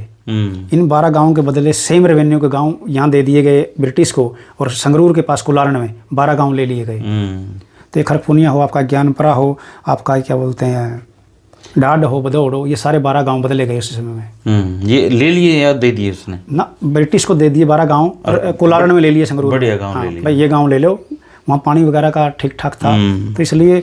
कोई अचारी गांव की कहानी भी है ना, एंचरा कलां, एंचरा कलां, ये ऐसे हुआ, एंचरा कलां, ये 1857 की क्रांति में एक मुंशी थे उदयराम दीवान, तो उन्होंने मुखबरी की एंचरा कलां गांव में कुछ युवक इकट्ठे होकर सरकार के साथ या रियासत के साथ बगावत करने हुए रहे, क्योंकि 1857 की क्रांति का ज़माना था, लोग हरियाणा के लोग सारे के सारे ये कह लीजिए कि अंग्रेज़ों के विरुद्ध थे। तो उन्होंने मुखबरी की अंग्रेज़ों को और जींद रियासत के राजा को, स्वरूप सिंह को ये सूचना भिजवा दी। उनको ब्रिटिश ने छापा मार के गिरफ्तार कर लिया, लेकिन उनकी पर्चियाँ, जब एक मोहल्ला है यहाँ पे जींद में, उनमें जितने नाम दिए गए उनको गिरफ्तार करके यातनाएं दी गई, उनको फांसी तोड़ दिया गया। लेकिन उसमें एक व्यक्ति थे जिन्होंने इस मुखबरी के आधार पर, जो बाद में असिस्टेंट कलेक्टर भी लगाए गए लुधियाना के, अच्छा, हाँ, उनके रजिस्टर में एक पर्ची मिली हुई, उनको इनाम के तौर पर 2250 रुपये दिए गए। लेकिन जब उनको 2250 रुपये मिलने, एक किताब है आपकी रामशरण योत्सु की, योग योगिन जींद, हाँ, योग योगिन, उसमें उन्होंने लिखा है कि उसमें से 150 रुपये काटे गए हैं। बाद में चिट्ठी, जब कानून गो परिवार बोलते हैं उसको, उन्होंने चिट्ठियाँ लिखी हुई पैसे, तो उनमें से 150 रुपये माइनस करके, लेकिन वो ये नहीं कहता कि 150 रुपये किस चीज़ के काटे गए, बाकी 150 रुपये काट के उनको बाकी रकम अदायगी दिखाई गई है। तो ये मुखबरी के आधार पर हुआ। एंचरा कलां गाँव को तोड़ दिया गया, 2 गाँव बना दिए गए, कलां और खुर्द है। तो बहुत ज़्यादा यातनाएँ दी गई, लोगों को बेवजह तंग किया गया, उनको गिरफ्तार किया गया। तो एंचरा कलां का योगदान 1857 क्रांति में बेमिसाल था, और उन सब लोगों को फांसी तोड़ा गया और बड़ी यातनाएं देकर उनको तंग किया गया। तो ये सब हुआ मुखबरी के आधार पर, 2250 रुपये की कीमत के आधार पर उनको गिरफ्तार करवा दिया गया, और वो अदायगी भी हुई, और गांव का याद भी। फिर आपकी किताब में दादरी का विद्रोह का जिक्र मिलता है, क्या सांगवानों के साथ क्या लड़ाई थी? सांगवानों के साथ ये राजा रणवीर सिंह की हुई लड़ाई है, ये रघुवीर सिंह की। ये जब 1864 में स्वरूप सिंह एक्सपायर हो जाते हैं, स्वरूप सिंह को नाइट कमांडर ऑफ इंडिया की उपाधि मिली थी, लेकिन वो पेचिश से एक्सपायर हो जाते हैं उपाधि लेने से पहले ही। इनके बारे में एक इंटरेस्टिंग किस्सा ये भी है, स्वरूप सिंह को, इनको भ्रम था, जब ये बीमार पड़ गए, पता नहीं किसी ज्योतिषी के पास गए, उसने बता दिया आप ये करके पीजिए, पता नहीं क्या हुई धातु वगैरह, वो उसने घोल के पी ली, उसका बहुत इम्पैक्ट हुआ और इनका स्वास्थ्य गिरता ही गया, ये हाथ वगैरह दिखाने में ठीक होने से मरी गई। तो जब ये गद्दी पर बैठते हैं राजा रघुवीर सिंह, दादरी के एरिया में रेवेन्यू बढ़ाया गया था। वही रघुवीर सिंह जो सुनते नहीं, वो रणवीर सिंह थे। अच्छा, रणवीर सिंह। रघुवीर सिंह अच्छे राजा थे, उन्होंने धार्मिक कार्य भी किए। जींद रियासत को जिस रूप में आज हम देखते हैं या 1947 तक हम देखते हैं, अगर उसमें सबसे बड़ा योगदान किसी का रहा है वो रघुवीर सिंह का और रणवीर सिंह का रहा है। अच्छा, इन्होंने ऐतिहासिक बिल्डिंगों का निर्माण करवाया संगरूर में भी और जींद में भी, और रणवीर सिंह ने तो शिक्षा के ऊपर काफ़ी कार्य किया। हालांकि उन वर्षों को देखते हुए उसकी गति धीमी थी, लेकिन फिर भी कह सकते हैं उन्होंने पुरजोर अपनी तरफ से प्रयास किया, क्योंकि उनके कार्यकाल में अंदर 2 जंगे अजीम भी हुई, 1914 प्रथम विश्व युद्ध और 1945 में द्वितीय विश्व युद्ध। उनकी वजह से काम प्रभावित हुआ और ब्रिटिश की मदद उन्होंने भी की, फौजें भेजी, पैसा भी दिया। तो जब रघुवीर सिंह गद्दी में बैठते हैं 64 में, और 64 में ही आपका दादरी का विद्रोह हो जाता है। लोग तंग थे कि रेवेन्यू कर नहीं बढ़ाया जाए, लेकिन राजाओं का, रियासतों का राज था, सुनने वाला कोई था नहीं। हम तो गुलामों के भी गुलाम थे, क्योंकि एक हिस्सा आता था आपका सीधा ब्रिटिश के अंडर में, जैसे आपका हिसार था, लेकिन जो रियासतों का दो गुलामों के गुलाम थे, क्योंकि वो अंग्रेजों के गुलाम थे और वो पब्लिक उनके गुलाम थे। तो उनको ये भी था राजा नया नया है, इतना इसको अनुभव है नहीं, तो हम विद्रोह कर देते हैं। वो 50 गाँव ने किया विद्रोह, दादरी वालों ने। और उनके जो सेना कौन से साल में याद है आपको? 1864 64 में, मई 1864 8 मई को। हाँ, पहली बार रघुवीर सिंह पहुंचते हैं दादरी अपनी तौर पर फौज के साथ। आज भी उनके फौज के जो गोले हैं उनके निशान देखे जा सकते हैं गोलियों के ऊपर या चौपालों के ऊपर। वो जोझू कलां था आपका, एक आपका है चरखी और एक आपका मानकवास, ये गांव थे। 1500-2000 लड़ाकों ने राजा रघुवीर सिंह की नाक में दम कर दिया। राजा रघुवीर सिंह को एक बार लग गया कि ब्रिटिश की मदद हम ले लेते हैं, लेकिन उनके जो दीवान थे उन्होंने बताया कि आप गद्दी पर अभी बैठे हैं, अगर ब्रिटिश की मदद लेंगे इससे संदेश ये जाएगा कि राजा सक्षम नहीं है। तो उन्होंने अतिरिक्त फौज मंगा करके इस विद्रोह को दबाया। और जो इस विद्रोह को दबाने के बाद कुछ लोग ऐसे थे जिनको इनाम भी मिले, क्योंकि जमाना ऐसा था कि मुखबिर और दलाल किस्म के लोग वो हर समय में रहे हैं। तो इस विद्रोह को दबाने में रघुवीर सिंह कामयाब हो जाते हैं। तो जो किला लिजवाना कलां के विद्रोह के बाद किला जफरगढ़ में बनाया गया था, दादरी में लेने के बाद उसका इम्पोर्टेंस इसलिए था कि राजा रघुवीर सिंह और राजा स्वरूप सिंह किला जफरगढ़ के किले में रुका करते थे। वहाँ बैरकें थी, बाद में पुलिस का सेंटर भी रहा वहाँ पे। तो इस उद्देश्य से बना था कि वहाँ बीच में बनाने से पूरे एरिया के ऊपर नज़र रखी जा सकती है। तो सांगवानों ने बहादुरी से लड़ाई लड़ी, और लेकिन राजा के सामने किसकी चलती थी? उन गाँवों को बुरी तरह से तहस नहस कर दिया गया, लेकिन इस शर्त पर कि आपका आगे से आचरण ठीक रहेगा। राजा रघुवीर सिंह ने कहा कि मैं किसी को बंदी नहीं बनाऊंगा, और लेकिन उनका नुकसान करके, आगजनी करके उनको तहस नहस करके छोड़ दिया गया, और बाद में रघुवीर सिंह जींद लौट जाते हैं। लेकिन रघुवीर सिंह ने आपके हरिद्वार में, आपके काशी में, यहाँ उन्होंने सदाव्रत भी लगवाए। वो पैसा भेजते थे, वहाँ पे व्रत चलते थे उनके। एक आपकी शाही फाउंड्री है संगरूर में, जिसका निर्माण 1875 में हुआ, वो राजा रघुवीर सिंह की देन थी। शाही फाउंड्री का निर्माण इसलिए करवाया गया कि राजा रघुवीर सिंह के दीवान थे उत्तम सिंह, उन्होंने उनको जयपुर भेजा जयपुर का नक्शा लेने के लिए। राजा रघुवीर सिंह संगरूर को जयपुर की तरफ से बसाना चाहते थे।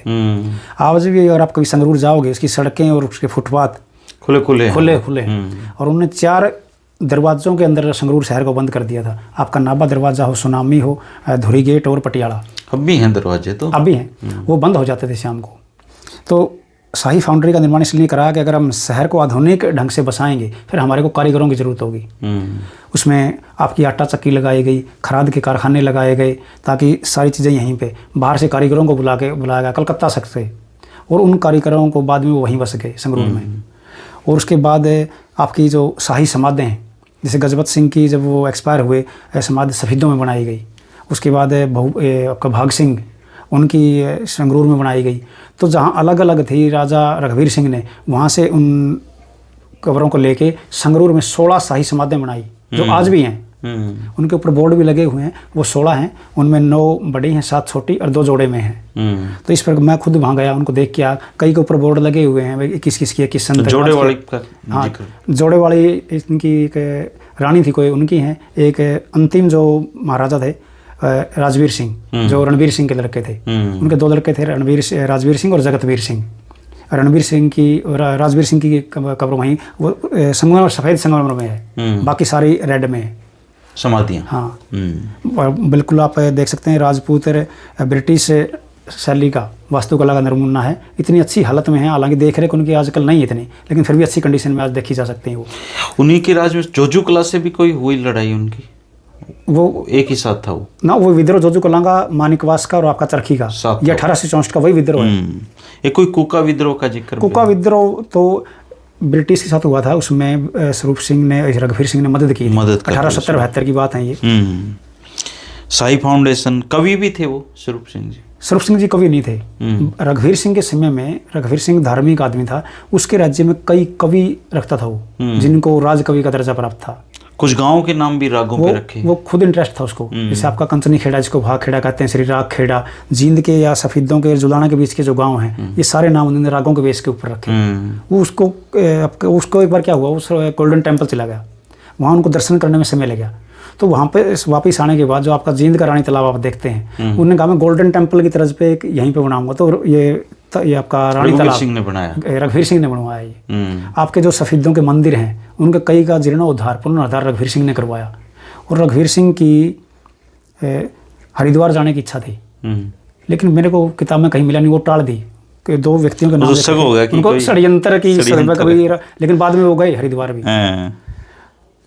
लेकिन रघुवीर सिंह का कार्यकाल कुल मिला के कह सकते हैं कि उन्होंने, अच्छा, झाड़ू सिंह के परिवार का क्या कहानी है? जब ये विद्रोह किया सांगवानों ने, उसके बाद रघुवीर सिंह का लगातार दादरी आना जाना रहता था। और एक बार जो आपके जोधपुर के महाराज हैं जसवंत राव होलकर, वो दिल्ली मिलने के लिए आए थे, और जब वो वापस लौट रहे थे अपनी राजधानी, तो उनका पड़ाव था आपके यहाँ दादरी में। तो उनके सेनापति महाराज जसवंत राव ने कहा कि आप गांव में जाइए, खाने पीने का कोई इंतजाम कीजिए।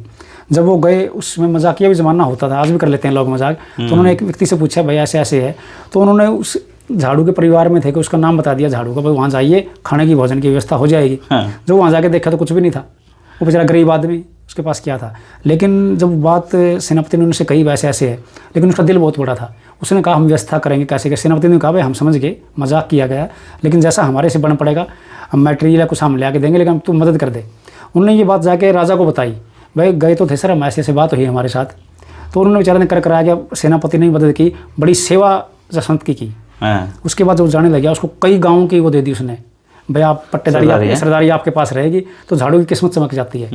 इन्हीं झाड़ू की 8वीं 7वीं पीढ़ी में हुई जवाहर सिंह, उनकी लड़की थी समा कौर, उसका विवाह रघुवीर सिंह से होता है। अच्छा। हाँ, और जो आपके ये रणवीर सिंह थे, रघुवीर सिंह का लड़का था बलवीर सिंह, वो कम एज में मर जाता है। और ये जो रणवीर सिंह थे, जो रघुवीर सिंह से आगे राजा बनते हैं, ये रघुवीर सिंह के पोते थे। अच्छा। और जो बलवीर सिंह थे, वो समा कौर का लड़का था। एक लड़की थी उनको, एक लड़का था। और जो इनकी लड़की थी बलवीर कौर शायद, जो मुरसान के महाराजा थे, जिन्होंने बाद में अलग एक यूनिवर्सिटी बनाई और वो विदेशों में रहे, देश की आज़ादी के लिए जंग भी लड़ी। उनका नाम मेरे को याद नहीं आता, प्रताप सिंह शायद कुछ नाम था उनका। इनकी लड़की की शादी उनसे हुई थी। और इनके जितने भी सफ़ थे इन्होंने ली राजाओं ने, इनमें ब्रिटिश के आपके कमांडर इन चीफ भी आते थे, पटियाला और नाभा के ये राजे भी आते थे, तो बुलाते थे। रणवीर सिंह ने तो सबसे लंबा राज किया, 61 साल राज किया उन्होंने। यही थे ना ये रणवीर सिंह, बिल्कुल ये लगाओ आप बजरबैरे थे। हाँ। लेकिन शो ऐसे करते थे, होठों की लिपसिंग से वो ऐसा आइडिया लगा लेते थे, समझ लेते थे क्या कहता है। दीवान जरमनी दास ने लिखा कि रणवीर सिंह बहुत छोटी उम्र में राजा बने, तो एक काउंसिल बनाई गई, रीजेंसी काउंसिल, उसमें 3 लोगों को लिया गया, जब तक ये बालिग नहीं होते भैया राज करेंगे। तो उन्होंने राज किया। और 1887 में जब रघुवीर सिंह की मृत्यु हुई, उसके बाद रणवीर सिंह गद्दी पर बैठते हैं, और वो 31 मार्च 1948 तक राज करते हैं। तो रणवीर सिंह ने शिक्षा में, स्वास्थ्य में और आपके लोगों के साथ बर्ताव में, शासन में उनकी कोई रुचि नहीं थी। जो रीजेंसी काउंसिल थी, 10 साल तो उन्होंने काम किया, 87 से लेके 99 तक, 1899 में पूरे अधिकार रणवीर सिंह को मिले। इन्होंने, जैसे आप संगरूर में जाओगे, इन्हीं के नाम पर रणवीर सिंह कॉलेज बनाया। वो उस ज़माने का सबसे बेहतर कॉलेज था, बहुत से लोग पढ़े वहाँ पे, अधिकारी बने वहाँ से पढ़ के। उनको बज्जर बहरे थे, तो बताते हैं कि लोग, उन्होंने एक वो बनाया क्लॉक टावर, उसकी 3 मंजिलें हैं। बताते हैं कि किसी ज़माने में उसकी आवाज़ 10 से 12 किलोमीटर तक सुनाई देती थी। कहाँ पे बनाया? संगरूर में। संगरूर में क्लॉक टावर। अभी हम देख के आऊँ क्लॉक टावर, घंटाघर। वो इसलिए तो ये बैठते रणवीर जी संगरूर में। इनके बड़े इंटरेस्टिंग किस्से हैं।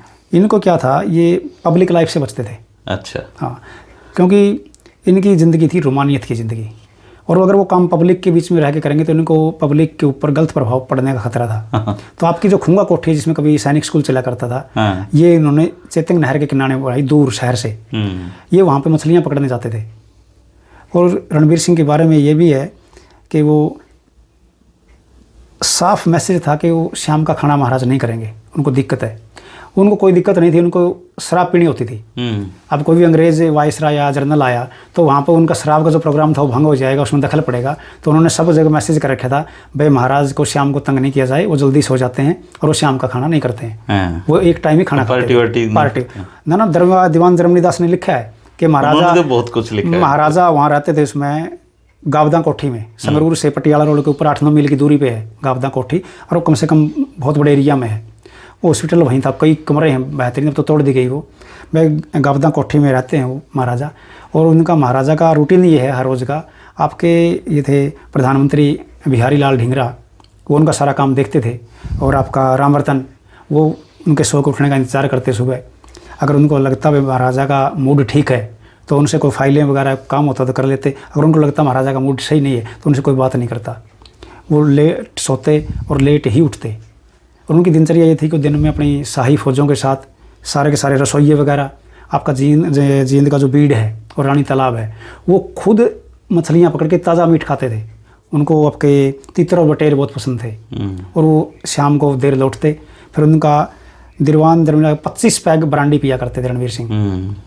और उनके इंटरेस्टिंग किस्से भी हैं। उन्होंने एक रोमानियाई महिला थी जो सर्कस के लिए आई थी। हाँ हाँ, वो रणवीर सिंह जी की हाँ, ओलिव। हाँ, वो है मोनलेस्कू। हाँ, वो रोमानियाई थी, वो सर्कस में काम करती थी, बहुत सुंदर थी। नाभा के स्टेशन पे मिली। नाभा के स्टेशन पे इसने देखा, उसने पूछा भी क्या काम करते हो, उन्होंने कहा सर्कस करते हैं, यानी संगरूर लेके आओ। हाँ। तो संगरूर में आई, एक बड़े गुब्बारे में जब उड़ाया गया उनको, तो उन्होंने सैनिकों को आदेश दिया, गुब्बारा जहाँ गिरता है ना, इससे लड़की को कुछ नहीं होना चाहिए, इसको वापस लेके आओ और उनसे शादी कर लेते हैं। लेकिन बाद में उसमें बहुत विवाद हुए, वो यहाँ से चली भी गई। उनकी एक लड़की भी थी, डोरथी, उसके भी किस्से बड़े मशहूर हैं। किसी ने कान भर दिए कि ये शादी से पहले ऐसे हुआ कि वो विदेश में गए हुए थे रणवीर सिंह और दोनों साथ में थे ये। तो जब इसे मोनलेस्कू से किसी ने पूछा भाई राजा के साथ कौन है, उन्होंने कहा इनकी रखेल है। तो इस बात के ऊपर बिगड़ते चले गए और संबंध खराब होने का सबसे बड़ा कारण था, किसी ने महाराजा रणवीर सिंह को कहा कि जो मोनलेस्कू है आपकी शादी से पहले ये किसी के साथ रही है और ये प्रेग्नेंट भी हुई है, इसलिए महाराजा का और उनका गैप दायरा बढ़ता गया और बाद में वो विदेश में चली जाती है। और डोरथी विला आपके दादरी में है, वो उन्हीं डोरथी के नाम पर बनाया गया है। रणवीर सिंह का इतना लंबा कार्यकाल था, उन्होंने कई ऐतिहासिक बिल्डिंगों का निर्माण कराया। आपका घंटा घर संगरूर में उन्होंने बनवाया, आपकी गावता कोठी उन्हीं की देन है, आपकी इसमें सफ़ीदों के पास रही खुंगा कोठी ये इनकी देन है। और सबसे बड़ी बात थी कि उन्होंने रणवीर सिंह कॉलेज बनवाया दादरी में, सफ़ीदों में, जींद में, बड़रुखा में, आपके बोंद कला में। यहाँ पे उन्होंने प्राइमरी और मिडिल स्कूल बनाए। और संगरूर में आपका एक है रणवीर क्लब, वो इन्होंने बनाया। और सबसे बड़ी बात है, 2 ऐतिहासिक किस्से मैं आपको बताता हूँ।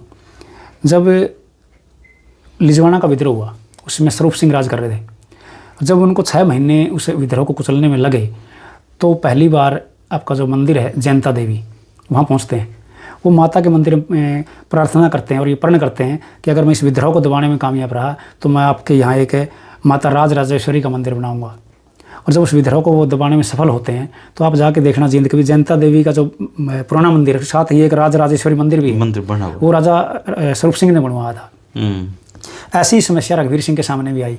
जब सांगवानों का दादरी का विद्रोह हुआ तो रघुवीर सिंह को खतरा था उसमें विद्रोह में, भाई विद्रोह बगावत इतनी बड़ी है कि दबेगा नहीं।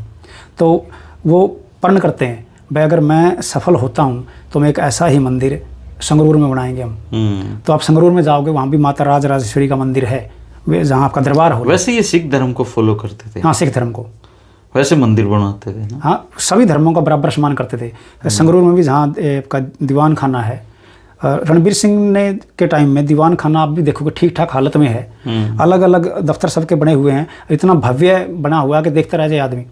और जो पार्क इन्होंने कम से कम 3 या 4 बाग लगवाए संगरूर में। बनासर बाग आप जाके देखोगे, उसके अंदर एक वो है, वहाँ पे आज भी लिखा हुआ है Jind state, Maharaja of Jind. और वो अलग अलग जींद के नाम बदलते रहे हैं, कभी JHEEND हुआ, कभी JHIND हुआ, कभी जिंद हुआ, कभी जींद हुआ, तो ये बदलते रहा स्वरूप इनका। तो रणवीर सिंह के दीवाने आम में, दीवाने खास में वो अपने लोगों की समस्याएं सुनते थे वहाँ पे। और वहीं पे उन्होंने एक काली माता का मंदिर भी बनवाया संगरूर में ही। और जो आपका ये बनासर बाग है उसमें एक बारादरी बनी हुई है, वो मुगल और राजपूत शैली का बड़ा उदाहरण कही जा सकती है। और आपका डोरथी विला तो आपने दादरी में देखा ही है, उसमें गेस्ट हाउस चलता था, अब तो पता नहीं क्या गेस्ट हाउस ही चल रहा है। तो रणवीर सिंह के कार्यकाल की सबसे बड़ी उपलब्धि ये थी कि उन्होंने 61 साल राज करने में उन्होंने अपनी सिल्वर जुबली मनाई, उन्होंने अपनी गोल्डन जुबली मनाई, उन्होंने अपनी डायमंड जुबली मनाई। और अलग अलग समय पर अलग अलग। लास्ट राजा वही था? रणवीर सिंह लास्ट राजा था। अच्छा, आपके हिसाब से जींद का सबसे अच्छा राजा कौन था? मैं रघुवीर सिंह को मानता हूँ। और सबसे खराब? सबसे खराब किसको कहें? रियासतों के राज में उनका राज करने का तरीका यह था खुद का बेनिफिट ज़्यादा हो। लेकिन रघुवीर सिंह में ये गुण थे कि उन्होंने ठीक है रियासत को बचाने के लिए बहुत से तरीके कोई व्यक्ति अपनाता है, लेकिन रघुवीर सिंह के कार्य मायने रखते हैं। रणवीर सिंह का शासन में दिलचस्पी नहीं थी, लेकिन मैं खराब राजा उसको नहीं कहूँगा। उन्होंने एजुकेशन के लिए काफ़ी काम किया उस ज़माने में, ठीक है। 14 और 45 की जंग अजीम में उन्होंने ब्रिटिश की मदद की, लेकिन रियासत के कार्यों में उनकी बड़ी रुचि थी। और सबसे ऐतिहासिक बात यह है कि 1901 में वो जींद धोरी जो रेलवे है वो रणवीर सिंह लेके आए। इन्होंने उनका निर्माण करवाया। और जो कहत पड़े, जिसको अकाल बोलते हैं, 1783 का, जिसको 40 अकाल बोला जाता है, 1840 में था उस विक्रमी संवत में। उन अकालों में रणवीर सिंह ने बहुत ज़्यादा मदद की। वो हर चने बांटते थे, गेहूं बांटते थे, और जो जींद रेलवे का जाखड़ा धुरी रेलवे का निर्माण था, इसमें लोगों को उन्होंने लगाया, रियायतें दी। एक कर होता था तकावी कर, तकावी का मतलब होता है अग्रिम कर, वो उन्होंने माफ़ भी किए और दिए भी। ऐसा नहीं है कि वो, उनके कार्यकाल में 61 साल का लंबा कार्यकाल था, कई बड़े भयंकर अकाल पड़े, लेकिन उन्होंने लोगों की मदद की। लेकिन ये एक अलग बात है कि उनका राज्य तभी चलता था, उनको ब्रिटिश को भी टैक्स देना था और अपनी रियासत का खर्चा भी चलाना था। लेकिन रघुवीर सिंह ने कुल मिला के धार्मिक कार्य भी किए और वो ठीक ठाक राजा रहे, उन्होंने कोई ज़्यादती इस प्रकार की नहीं की। सबसे जो टिपिकल थे, या कह सकते हैं कि उनका शासन उथल पुथल का था, वो भाग सिंह ही थे। जॉर्ज थॉमस का मैंने आपको बता ही दिया, भाग सिंह को बहुत चल रहा है। वो तो अंग्रेजों ने मराठों ने मिलकर उसको कैप्चर कर लिया, जॉर्ज थॉमस को, नहीं तो उन्होंने भाग सिंह की तो नाक में दम कर रखा था। बढ़िया सुमित भाई, बहुत किस्से हैं आपकी किताब में ना, कई ऐसी रेफरेंस के साथ दिए गए हैं चीज़ें, प्रमाणिक है ये देखो ना, जींद का 1901 में जींद की सिर्फ 2 मील की सड़क पक्की थी, बाकी सारे रास्ते कच्चे थे। और ये इसमें काफी और किस्से रह गए हमारे, ठक्कर फेरू के किस्से रह गए। ठक्कर फेरू आपके दादरी के कल्याणा के यहीं के थे, नंदरगढ़ के आसपास। और इसमें निहाल सिंह तक्षक का भी काफी जिक्र है। वो जब ये आज़ाद हो जाता है देश 15 अगस्त 1947 को, उससे पहले निहाल सिंह तक्षक जी, लहरी सिंह जी और पंजाब में रहबर थे, उन्होंने प्रजामंडल के तहत बहुत प्रयास किए। और निहाल सिंह तक्षक का एक अपना बड़ा योगदान है। उनके बारे में पटेल ने, नेहरू ने उनको मर्जर का किंग माना, उन्होंने बहुत प्रयास किए और प्रजामंडल के माध्यम से वो जींद रियासत का जो रुतबा था उसको समाप्त करने में और भारतीय डोमिनियन में मिलाने में कामयाब रहे। और लोगों की, उन्होंने बिरला ग्रुप के साथ जुड़ के कई स्कूल इस एरिया में खोले, जो आगे जाके अच्छी एजुकेशन का मुख्य कारण बने, आधार बने। तो उन लोगों के प्रयास थे। तो इसमें एक म्यूजिशियन भी थे, राजा रघुवीर सिंह के टाइम पे, हाफिजान, हाँ, वो रघुवीर सिंह के पास ही रहते थे और उनके राजकवि भी थे। RPS राव हैं, एक किताब आपने मेरे पास भेजा था, वो किसी पत्रिका में छपा हुआ, VPS राव, विजय प्रकाश राव, उन्होंने काफ़ी काम किया है जींद रियासत के ऊपर। तो रियायतें दी गई। देखिए, रियासतों का ज़माना था। कोतवाल को हम ऐसे मानते हैं, कोतवाल का कद बहुत बड़ा था। हाँ, कोतवाल तो DGP था उस समय। हाँ, वो सजाएं दे सकता था। और क्या, कोतवाल और सिपाही को 7 चोर कोतवाल को इसमें सिपाही को 7 रुपये वेतन मिलता था और नंबरदार को 2 रुपये, इस प्रकार के कई हैं। और रघुवीर सिंह के, स्वरूप सिंह के टाइम पे जो जिंद की फौज थी, वो 15 नंबरदार को किस 2 रुपये देता था ना, इसको सिपाही को 7 रुपये और नंबरदार को एक कर होता था, 75 कर बोलते हैं उसको। अच्छा। वो जितना कलेक्शन करता था उसमें से 100 के ऊपर 5 रुपये उसके थे। हाँ, तपों का भी जिक्र है इसमें। हाँ, जैसे अपने खापे होती हैं, ऐसे तपे भी होते हैं। एक तपे में कई गांव होते हैं और तपाओं ने बड़ी भूमिका निभाई है। भाई गांव में कोई ऐसा कार्य हो जाए, बुराई हो जाए, घटना हो जाए, उसको मिल बैठ के वो ठीक करते थे। आज भी तपे हैं, जैसे थुआ तपा है हमारे वहाँ, उसके अंदर कई गांव हैं। अच्छा, आप जींद के ही रहने वाले हैं ना? जी। कौन सा गाँव है आपका? रोजखेड़ा। और आप रहते पलवल में? जी।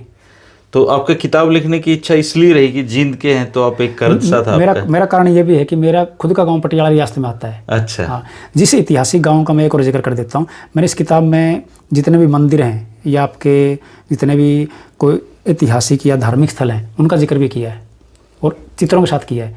मेरे ही गाँव के पास एक गाँव है कसुन, बहुत थोड़ी दूरी पे, वो बड़ा ऐतिहासिक गांव है। आपका गांव रोजखेड़ा। मेरे से अगला गांव है गोगड़िया और उससे अगला गांव कसोन है। कसोन बहुत ऐतिहासिक गांव है। बहुत, उस गांव के अंदर कसोन को ये मान लो कि आप जिला था कसोन उस टाइम पे, पटियाला रियासत का हिस्सा था वो, और उसके अंदर 16 गाँव आते थे अंतर्गत। तो मेरा गाँव पटियाला रियासत में था और हम कसोन के अंतर्गत आते थे। जॉर्ज थॉमस ने जब कसोन को जीता तो उस समय जींद के राजा भाग सिंह ने हिम्मत करके उसको वापस कैप्चर कर लिया और फिर कत्थल के भाइयों के पास भी रहा हो। फिर उन्होंने, अंग्रेज़ों ने कहा कि भाई जीत तो वैसे लिया आपने, लेकिन इसको वापस पटियाला को किया जाएगा। तो फिर वह कसोन वापस फिर पटियाला को चला जाता है। कसोन में भी एक तीर्थ है, काया शोधन तीर्थ बोलते हैं उसको। जब पटियाला के महाराजा, वो चर्म रोग से दिक्कत थी उनको, तो वो कसोहन के काया शोधन तीर्थ में स्नान करने के लिए आए थे। वहाँ ये मान्यता है कि अगर आपका कोई दैहिक रोग है, उसमें स्नान करने से वो ठीक हो जाता है। तो आज भी कसोहन गांव बहुत पुराना गांव है, आज भी है। उसके ज़िले के अंदर 16 गांव थे और वो उसके सरोवर की मान्यता के बारे में बता दिया। और शायद मेरे हिसाब से राजा भूपेंद्र सिंह थे वो, जो इसमें स्नान करने के लिए आए थे। रेलवे लाइन भी बिछी? रेलवे लाइन 1901 में बिछाई गई, रणवीर सिंह ने उसके लिए प्रयास किया, और वो लाइन ने जो आपका 1900 के आसपास का अकाल था उसमें उन लोगों की बहुत मदद की। और ये देखिए दुर्भाग्य देखिए 1398 में जब तैमूर ने आक्रमण किया, जब भी यहाँ अकाल था। पानीपत का दूसरा जो युद्ध था उसमें भी यहाँ पे अकाल था, 26 अकाल बोलते हैं जिसको। और जब आपका 1900 और 1901 तब भी यहाँ अकाल था। 1803 में जब ब्रिटिश में आया, जो आपकी अलवर के पास एक जगह है, लड़ाई हुई 1 नवंबर 1803 को, लसवाड़ी की लड़ाई, जिसमें लॉर्ड लेक जीत जाते हैं और आपके ये हार जाते हैं मराठे। उसमें जनरल लेक का लड़का भी मारा जाता है। तो उसके बाद पूरा ये ब्रिटिश का हिस्सा हो जाता है। जब 1803 में सरजी अंजन गाँव की संधि हुई तब भी यहाँ अकाल था। तो अकालों का बहुत सामना किया। और 40वां अकाल जो सन 1783 में था वो विक्रमी संवत में 1840 में था, इसलिए उसको 40वां अकाल बोला जाता है। 56वां अकाल आपका नबिया अकाल, ये वो अकाल थे जिन्होंने लोगों को बहुत ज़्यादा नुकसान पहुंचाया। उसमें पशु मारे गए और कैर और टींड खा के लोग जिंदा थे, पशुओं के लिए चारा तक नहीं था। मैंने इसमें रेट दिए हैं भाई, उस समय में फसलों के रेट क्या थे। एक सेर गेहूँ जब कहत में था तो 13 से 12 रुपये किलो था, कोई 5 या 6 रुपये किलो रहा था। लोगों के पास खाने के लिए दाने नहीं थे, लोग पलायन करते थे, गंगा या जमुना की तरफ पशुओं को लेके जाते थे, तब कहीं गुजारा होता था उनका। पशु मर भी गए, गांव खाली हो गए थे ना। हाँ, सेना आधुनिक तरीके से इसको सेना को डेवलप करना चाहते थे। स्वरूप सिंह के पास 4 बटालियनें थी, उनकी संख्या 1544 के आसपास रही होगी। रघुवीर सिंह ने एक नई बटालियन का इजाद की, माउंट बैटरी, तो उसके अंदर उन्होंने 100-150 सैनिक और बढ़ाए और वो संख्या 1800 के आसपास चली गई थी। इनके पास 5-6 तोप भी थी। और रणवीर सिंह को जब दिल्ली दरबार लगाया गया 1911 में, वहाँ पे इसको बहुत ज़्यादा सम्मान दिया गया। जींद रियासत का अलग से टेंट लगाया गया। एक और बताता हूँ आपको किस्सा। इनके पास एक कैनवस टेंट था रणवीर सिंह के पास, वो 2 बार लगाया गया। एक बार जब आपके लॉर्ड कर्जन आए और एक बार आए लॉर्ड किचनर। अपना टेंट था, अपना टेंट, कैनवस टेंट। वैसा ही टेंट शाहजहाँ के पास भी था। अच्छा। हाँ, तो ये रणवीर सिंह प्रकृति प्रेमी थे। ये कभी भी महल में रहना पसंद नहीं करते थे। ये जो उखड़ी में टेंट लगाया गया उसके ऊपर, उसके अंदर आपका पूरा लॉन, कमरे, वॉशरूम, सब कुछ उसके अंदर ही था। और उन्होंने जब वो 2 बार आए, 2 बार संगरूर में लगाया वो। अच्छा। तो मशहूर था वो इनका कैनवस टेंट। हाँ, उसको रखते थे साथ में। अब तो अवशेष नहीं बचे होंगे टेंट के। अब तो पता नहीं, कुछ नहीं है। दिल्ली दरबार क्या संगरूर में जो दरबार हाल है, ठीक बाहर से ठीक कंडीशन लगती है। वहाँ पर महाराजा रणवीर सिंह की एक पेंटिंग भी बनी हुई है। अच्छा। हाँ, उसके अंदर अब एंट्री नहीं है, लेकिन अभी ठीक ठाक हालत में खड़ा हो। तो वो प्राइवेट प्रॉपर्टी है किसी की ना, सरकार के अंडर है। तो सरकार के। अब वैसे तो जींद वाले तो इनका तो हाल ही बुरा है। अब तो जींद में का तो ये 2022-23 में थे सतवीर सिंह जी, वो एक्सपायर हो चुके हैं। तो रानी बची हुई है ये जींद में रहती है, जो की कोठी है। दोस्तों, जींद रियासत का इतिहास पे काफ़ी सारी बातें सुमित जी से हुई हैं, लेकिन आप किताब पढ़ेंगे तो इसमें ऐसे अनगिनत हजारों किस्से इसमें दर्ज किए हैं।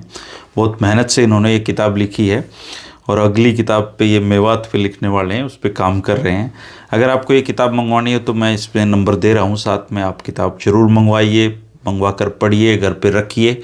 हो सकता है कभी पढ़ने का मन कर जाए, क्योंकि किताबें लिखना एक बहुत श्रमसाध्य कार्य है।